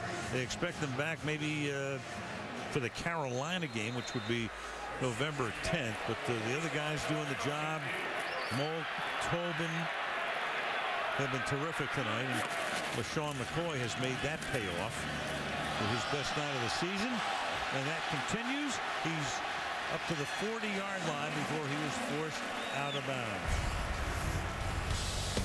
Well, you think this offensive line's been getting it done tonight? They have. There's Jason Peters. He has been the dominant force up front. Even some of the tight ends. We've seen Brent Selleck with some great blocks. But also with some of the mobility of these other offensive linemen have come into play. And David Molt's not a real big guy, but he was the Remington Award winner as the best center in the country at Michigan. And his ability to pull and get outside sort of resembles a little bit of what Jason Kelsey's been able to do in his career. So those two guys done a nice job here tonight. Macklin just made that last catch, a gain of 7. Macklin quiet tonight, 2 catches for 16 yards, the leading receiver. So it's been McCoy and it's been the tight ends, and look at the time Foles has, and he checks it down the pass intended for Sproles is incomplete. It'll be 3rd down and 3. Now you can see it a mile away that this defensive line of the Giants have been reduced to just playing the run. I mean, they cannot stop the run, so they are sitting there looking for LaShawn McCoy and Darren Sproles, and then when it's a play-action pass, Nick Foles is back there as long as he wants to be. Philly has rushed for 173 yards tonight. 401 yards of total offense late in the 3rd. Adding to that is Sproles with a first down. They're 22nd of the game to 6 first downs for the Giants. And if you've seen all or most of these Eagles games, you know their record probably would not have been what it was if Darren Sproles hadn't been here. I mean, on special teams, some brilliant returns, some great catch and runs, and some just pure runs. It was interesting talking to Chip Kelly about that. He said we knew all the other stuff, but he's ended up being just a rock-solid running back for us. High snap. Whoops. Sproles in, it's dropped. And the ball is still loose, or did they call it down before it came out of Huff's grasp? And they do there. Philadelphia will retain possession. So Huff dropped it, but was able to fall on it to keep possession. Well, Huff's one of those guys they thought maybe could take on some of the Deshaun Jackson roles. He's a quick guy, he's able to run, but that one just never materialized. And luckily for him, they gave him the ball back. The thing was ripped out of there, but if they're trying to find a role for him, they think he's a quick guy, can do some things, but believe me, he is no Deshaun Jackson. Not a clean transfer from Sproles, who takes the ball to the, you know, as Sproles, remember, started his career in San Diego, then do New Orleans, and now in his 10th season, and Sproles is down, still down, as you look at scrimmage yards, punt and kick return yards. And there's a first player with 6,000 or more from scrimmage, 10,000 or more punt and kick return yards, but right now he was shaken up in the first quarter, and we'll need some assistance here in getting back up. What a dynamic player he has been. Let's see what happens. Sometimes when you get stuck in those piles and your legs get folded underneath you, you can see him grabbing for that knee. I just wonder, boy, he's a tough guy.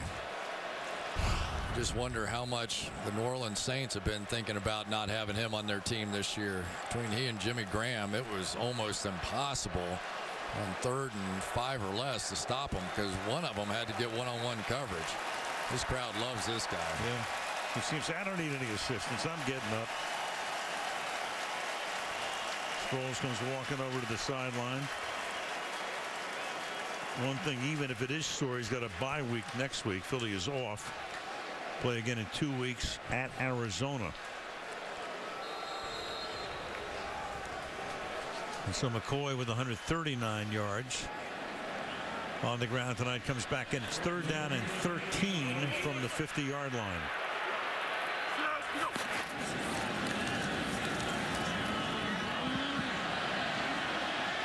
And Foles will throw it, and it'll be caught out of bounds by Zach Ertz. You know, Chris, actually, Philly's playing a little slower tonight. They came in averaging a play every 22 seconds tonight, every 24.3. Well, you know, it's interesting because we talked about a little bit in that Rams game last week. They blew that huge lead.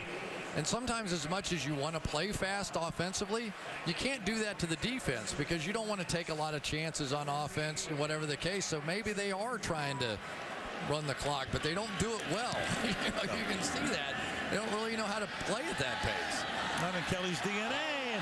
And Beckham loses the ball, and it will bound out of the end zone as Josh Huff came in, and now they'll discuss what they're going to call this. It's a muff punt. Well, you can't return a muff, but because the ball ends up loose and nobody ever actually had possession, they're going to call this a touchback, I believe. That will be the end result of it. Ruling on the field is a touchback. New York's ball, 1st and 10 from the 20. Muffed it, never had possession. Out of the back of the end zone it went, and the Giants will get the ball at the 20. It was just neat. It looked like one of those soccer plays where the guy just, Josh Huff just kneed out of the back of the end zone. You know, I know this sounds like we're trying to keep the crowd and everything, but I've seen this before, especially with the Eagles playing and their pace and everything that goes into it. If the Giants could just make a play, they just can't make a play. Don't touch that dial. Beckham, he juggles it, but incomplete. Ball was loose. Philly winds up with it, but the play whistle dead, and Sproles will go back to the locker room. So Darren Sproles goes off, and to complicate matters, we talked about it a little bit earlier. LaShawn McCoy, the only other running back that they have. Now, I guess James Casey, who's played a little fullback, maybe you could hand it to him, but they probably, if LaShawn McCoy were to get dinged, probably just go spread and have to throw it every down.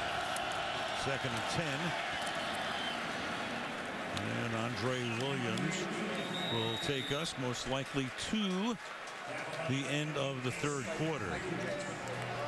3 quarters in the books at the Link in Philadelphia with a score of Eagles 27, Giants nothing. And Sunday Night Football continues after these messages.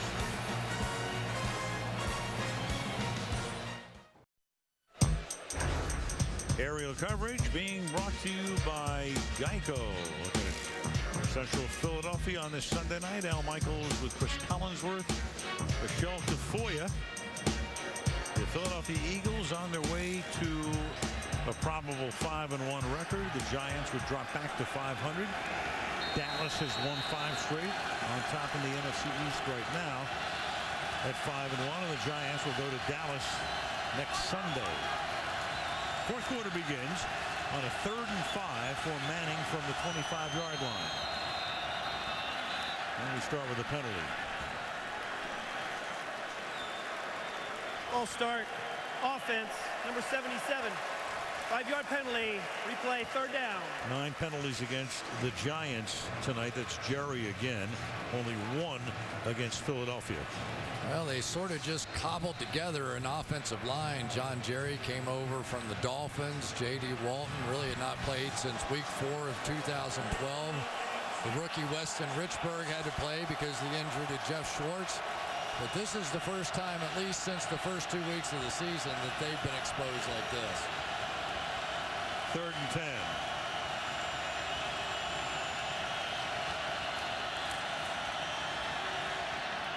And Eli lets it fly into double coverage and incomplete. Randall was targeted there. Poor thing, you know, talk about that Philly defense, and Bill Davis he was actually on the same staff in San Francisco about a decade ago with McAdoo and Mike McCarthy. Yeah, we're together, of course, in Green Bay the last 8 years. So I think they may have learned a thing or two. We learned that you want to pressure that defense and pressure them right up the middle. But really, the story was the Giants never got the running game going. That was really what surprised me. Here's Macklin back to accept Weatherford's 9th punt of the night at the 31-yard line. Early fourth, 27-0.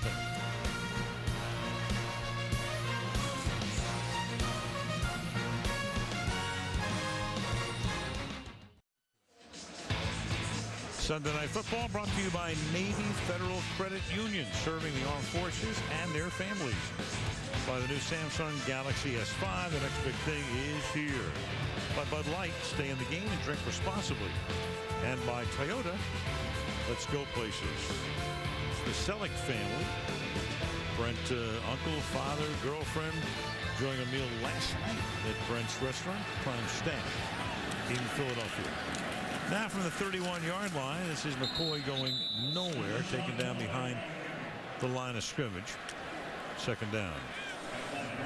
Jonathan Hankins in there, who's played so well so far this season, leads the Giants with 2.5 sacks. Made a brilliant move to end the game a week ago. Did a big sack there, but so far tonight unable to shut down the running game of the Eagles, and that's really been the difference. Sean McCoy now has seen his average rise from 2.9 to 3.7 on the year in just one night. Well, they go no huddle, but they bleed a lot of the clock down, and now Foles nearly gets sacked and is able to get the pass away. Quentin Demps came in. Third down. Here's Michelle. Well, you saw Darren Sproles go to the locker room. Team orthopedist Peter DeLuca tested the stability of the MCL and ACL in that left knee, and whatever news he delivered to Sproles made the running back pretty unhappy, and you saw them head off to the locker room. He is questionable with a left knee. That's the official status. Well, I would assume he's not going to play the rest of the game tonight, Michelle. As I mentioned before, at least they have an off week next week. Don't play again until 2 weeks from today in Arizona. Jordan Matthews will swing to the outside to the 40, and at least if he can't make it back by the Arizona game, maybe Chris Polk will. He'd be the backup running back. Yeah, this Jordan Matthews is a guy that is pretty intriguing to me.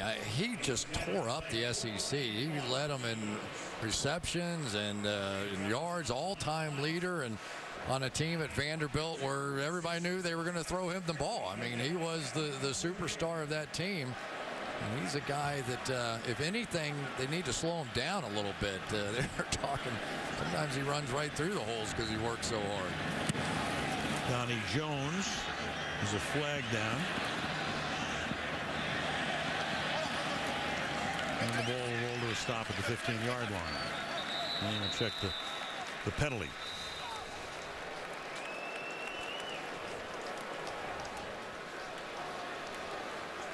Gee, a punt return with a penalty. What a shock.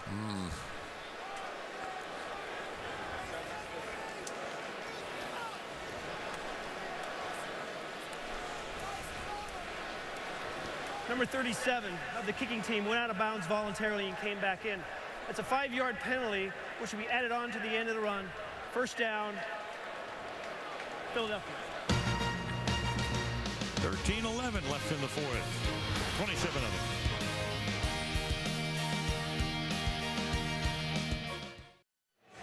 In the NFC East, no team has repeated as a division champ since 04 when the Eagles did it. You have the Cowboys winning the division in 7 and 9. Giants 5, 8 and 11, winning 2 Super Bowls along the way. Eagles 4, 6, 10 and 13. No team has repeated as the champ since the Eagles did it 4 years in a row between 2001 and 2004. And Manning will dump it off to Hillis. And Hillis takes it up to the 30-yard line. Updated standings right now. Who would have thought? Dallas 5-1. Philly's going to go to 5-1 unless disaster strikes here. The Giants at 3-2 will go to 3-3, and then Washington 1-5. First down from the 30-yard line. And Manning will get sacked back at the 26-yard line. Connor Barwin coming in, and that's 6 sacks of Manning tonight.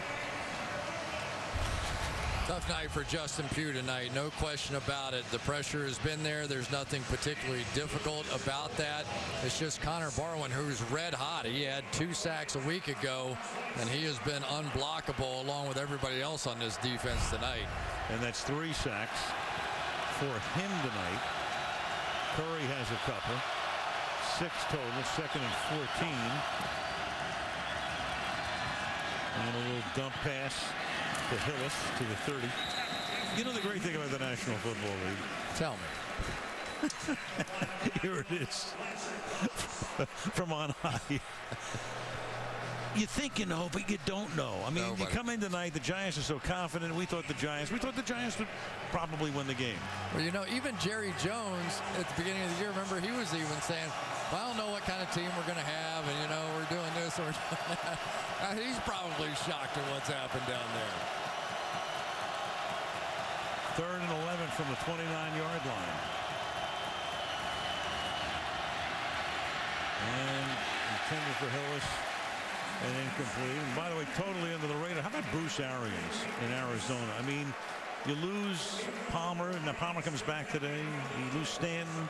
I mean, and the Arizona Cardinals are on top in the NFC West right now, with Seattle losing today. Arizona all alone 4-1. Bruce Arians was given sort of a nice parting gift in Pittsburgh, and I think that they thought, well, you know, we've been at this level, but we think we can go on to somewhere else. And Bruce Arians probably a little more respected there now, too.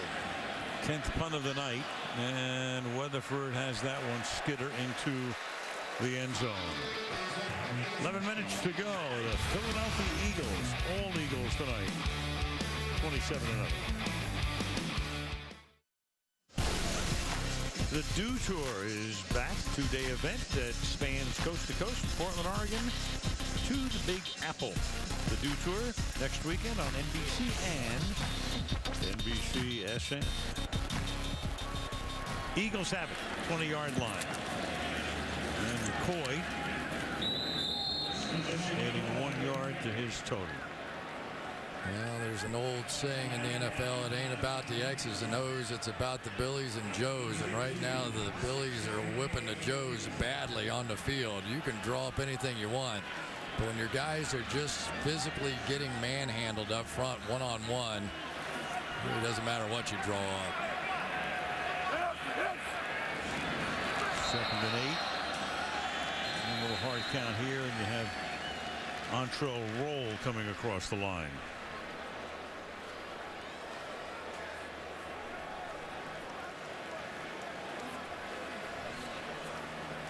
This would be, if it's on the Giants, their 10th penalty. Neutral zone infraction. Defense number 26. He was across the line and unabated to the quarterback. It's a 5-yard penalty. Still 2nd down. 10 punts for the Giants tonight and 10 penalties. 10-10 on your dial.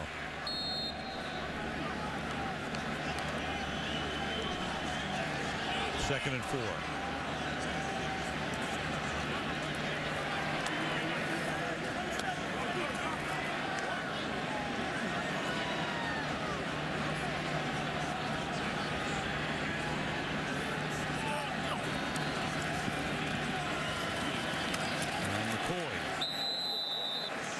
To the 31. Here's some of the Billies and Joes right here. Jason Peters, who I think is one of the best players at any position in the National Football League. Amazing feet, gets off the ball so quickly. Pro Bowl 6 out of the last 7 years. And the only year he didn't make it is because he had tore his Achilles in 2012. But aren't many athletes like that playing tackle in the National Football League. You're looking at the coaches on the sideline here. So that's what they do. Is they look at the set, the defensive set, and then they just say, all right, let's raise up, let the coach change the play, and we'll get something perfect. They should do that to the strains of YMCA. Chip Kelly, well, he's an interesting character. And you look at his background. You got everybody sending in a bunch of third base coaches. What a path he took to the National Football League. Native of New Hampshire. And again, I mean, basically what they're doing is squinting right now. Well, they're not used to this because the milk and the clock, which is something they never do. Only in situations like this. And now you got Trey Burton, who's a fullback. He'll carry it. You look at Chip Kelly, New Hampshire. He was a high school coach in Manchester for a while. Then he went to the University of New Hampshire as an assistant.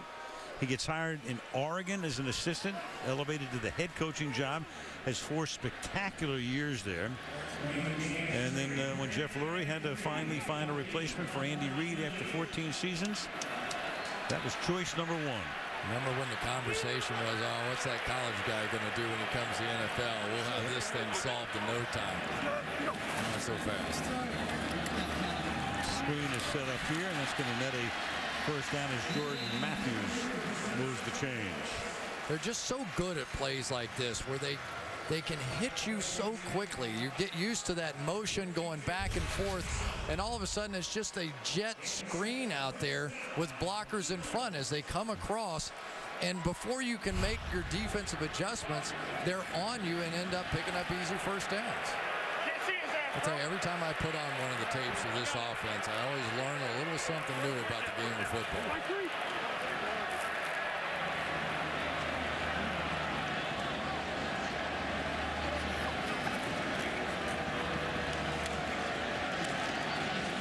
Two-yard gain for McCoy. I think you hit it right on the head, though. I think this is their version of milking the clock. They get over the football. They look like they're ready to go. If they feel like they've got the perfect play, then fine, we'll take it and run it quickly. If not, let's raise back up. We'll look over at coach again. Right. But they're staying at the line of scrimmage, so their tempo stays the same. Yeah, there we go. All right, let's milk the clock down a little bit. This may be their version of it. Forget the fullback.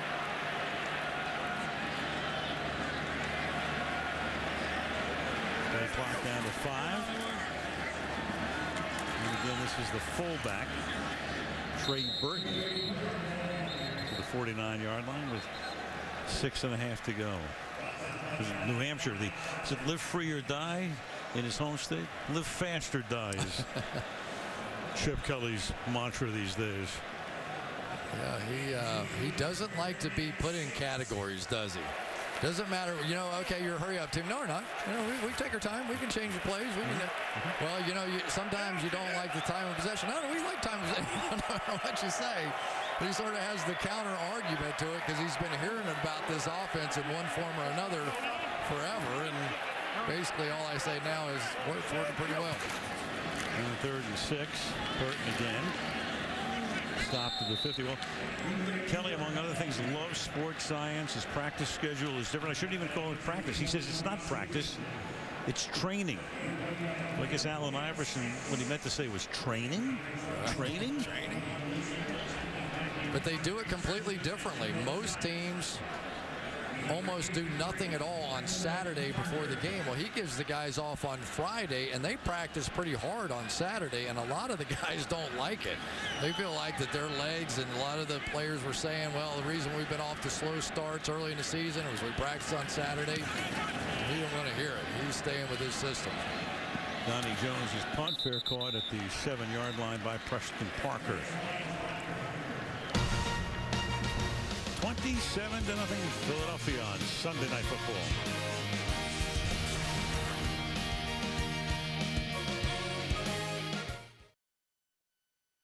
With NFL Mobile, stream live, local, Sunday afternoon, and primetime games right on your mobile device. Learn more at NFL.com/mobile. From the 7-yard line, the New York Giants trailed since Philadelphia's first possession tonight. Hit the opening kickoff, got a field goal off that. Williams with his longest run of the night. The rookie takes the ball out to the 24-yard line. Gain of 17. And the Eagles now just sort of back in a little bit more of a prevent kind of defense. But this night has been about a little bit of LaShawn McCoy. Let's give him credit, but really about the defense. The last time the Eagles had a shutout, December 1st, 1996, 24-0 over the New York Giants. And Preston Parker to the 30-yard line. Next week on to Dallas, trying to get it going against the Cowboys, and also try to stop DeMarco Murray. Well, and do it after you lose Victor Cruz. We're not going to say it's a season-ending injury, but a torn patellar tendon. That's a while. Better learn how to block through all those gaps. Gonna see it again. 2nd and 4.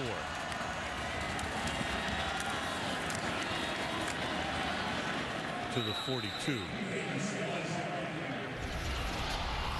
NFL buzz. Boy, Joe Flacco goes down to Tampa. Throws 4 touchdown passes in the first quarter. Tommy Kramer did it back in '86. Carolina and Cincinnati played to a 37-37 tie, with the Bengals missing a field goal that would have won it at the end of overtime. And DeMarco Murray's phenomenal season continues. And Manning throws over the middle, and that's Daniel Fells, and he loses the ball inside the 40 and back to the 46-yard line as Casey Matthews comes away with it. And now, even with a lot of backups in the game, you know these Philadelphia Eagles defensively, they are loving this. They want this shutout tonight.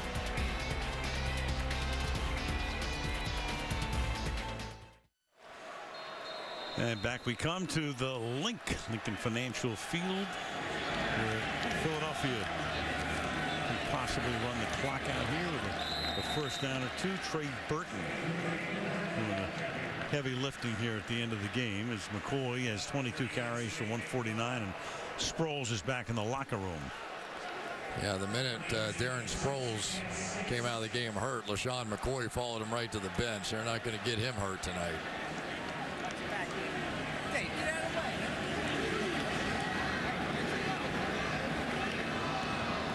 The new system for the Philadelphia Eagles to milk the clock. Yeah, it'll be a minute.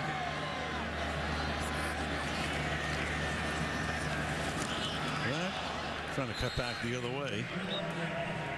You think Tom Coughlin is channeling W.C. Fields about now? You know, it's almost hard to explain, isn't it? How does a team go from the way they're playing for the last 3 weeks and come in here and get as overwhelmed? I mean, this is not just a beatdown. This is getting overwhelmed at the point of attack on the offensive line. 2-minute warning. And Chip Kelly's going to get his 60-minute effort tonight, as the Eagles will go to 5-1.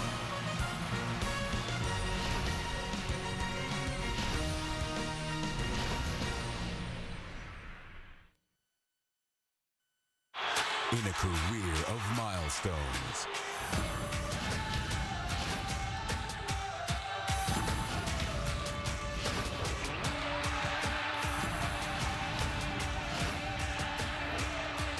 only one stands above them all. 509.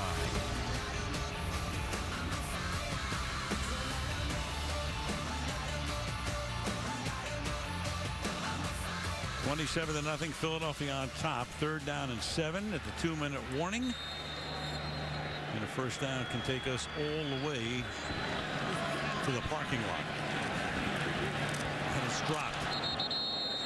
And we can tell you that coming up after the game, Volkswagen postgame report. Michelle down on the field interviewing the stars of the game who might be wearing black uniforms tonight. Bob Costas, Tony Dungy, Mike Florio wrapping up the game, and this week in the National Football League, and take a look ahead to 49ers Broncos next Sunday night. While we're looking ahead, can we look back for a minute to W.C. Fields? Yeah, I would love to. Yeah, well, just you know, do that. The great actor and right. I know who it is. Comedian, you know, late 1800s and 1800s and 1900s, and it's been 50 different ways. You know, apparently he at one point said on his epitaph he wanted it to say better here than in Philadelphia. Okay. That got turned around to, all things considered, I'd rather be in Philadelphia. You know, 15 different ways it's been back and forth. By the way, Philadelphia was his hometown, so he was notorious, or noted, not notorious, for Philadelphia jokes, but he was actually buried at Forest Lawn in Glendale, California, and all it had was his name. Who knew? Didn't you learn this in Gainesville, for crying out loud? No, I gave you the same look I gave my calculus professor. What are you talking about? Ryan Nassib will finish the game at quarterback for the Giants up to the 10-yard line. Of course, we'll see Eli's brother next week. It's Peyton looking to tie and then go past Brett Favre. 3 to become the all-time leader in touchdown passes. And the matchup is great to begin with. Denver and San Francisco next Sunday night. I'm going to go with the over what his brother scored here tonight. I think so. The pass is taken in by Adrian Robinson. That'll look good on the stat sheet. I think somebody also, I think Fields might have said, I spent a weekend, I spent a whole month in Philadelphia last Sunday. Whatever. But we should have started this in the third quarter. We could have had a lot of things we could have talked about. This is when you empty the saddlebags. What else do you have there on your little computer? I got tomorrow's futures. It doesn't look like a good open for the market tomorrow either. From the 39-yard line. And Randall, let's check in with Michelle. Al, the New York Giants have just informed us that Victor Cruz is going to be heading to a local Philadelphia hospital and admitted tonight. He's expected to travel home tomorrow. I can tell you that his wife is with him, as is his brother-in-law and several family members who are outside the locker room right now waiting to accompany Cruz to the hospital, Al. Yeah, torn patella tendon, Michelle, and just a sad sight to watch him, knowing how severely he was hurt, being carted off the field. And if the Giants were ever going to get back in the game, that was the moment, because he had gotten free in the end zone. The Giants were trying to cash in on a turnover to get back into the game, and about as bad as it gets. Meanwhile, the Eagles stars tonight with under a minute to play. Nick Foles, 2 TDs, 248. McCoy, his best game of the season, average of almost 7 yards per carry. And Zach Ertz had those 3 receptions in the first half to get him really rolling. Yeah, and that touchdown catch really is what jump-started this football team. But there's the story, not only what they did defensively, but they desperately needed to get Sean McCoy going. Now they can quit hearing about some of the noise and Deshaun Jackson and all the other stuff. Todd was booing because the Giants took a timeout.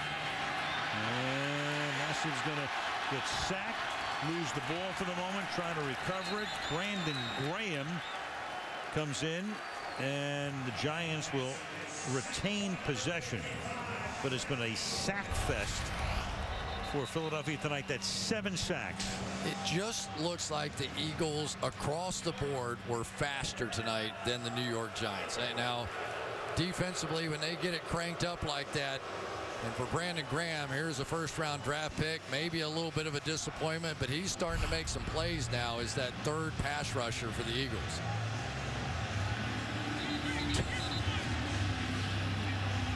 And the Giants again take a timeout. Giants want no part of that goose egg on the board. Yeah. Second down and 19. 10 punts, 10 penalties. Giants giving up 448. And Hillis is going to take the ball to the 39-yard line. And the Giants will take another timeout. You're exactly right. They just want to get something up on that board. Then it gets really interesting. Do you kick a field goal? You know, I mean, it's sort of the ultimate. I think Chip Kelly's thinking the same thing. Now, hold on a minute here. I've been running the ball. I've been running out the clock. I'm not running up the score. Look at him. And he's going, you're calling timeouts here so that maybe you can, okay, all right. We'll just put that one in the old hip pocket and remember it next time around.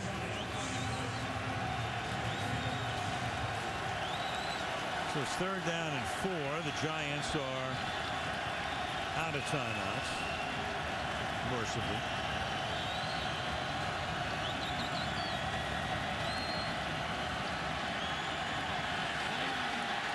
Good as he throws, and it's dropped, and it's 4th down. So do you try a 57-yard field goal here? I wouldn't have the nerve to do that. I don't think so.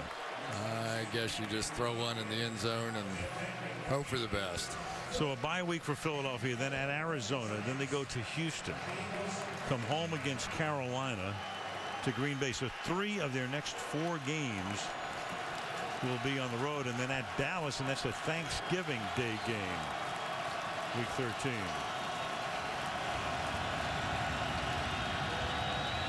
Fourth down.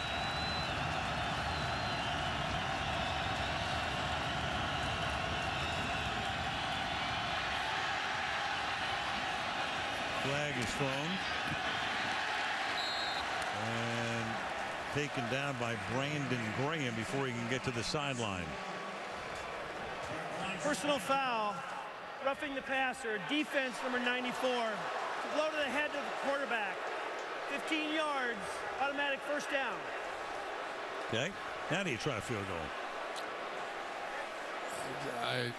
Would I know? Bo Allen's going to come up and reach across the top and try and grab anything he could. Smacked him on the helmet.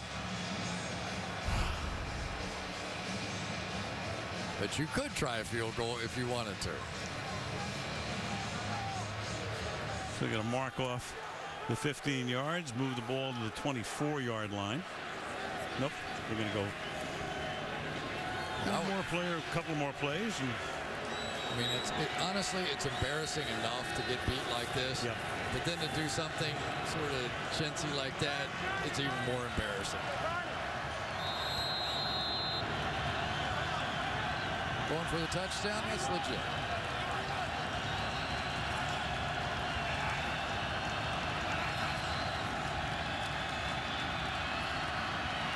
Massive. Well, it's going to end with another sack by Brandon Bear. You know something else that I think W.C. Fields said? I have no idea. Good night, my little chickadee. I'm not talking to you. 27-0. Volkswagen post-game report coming up next after these messages.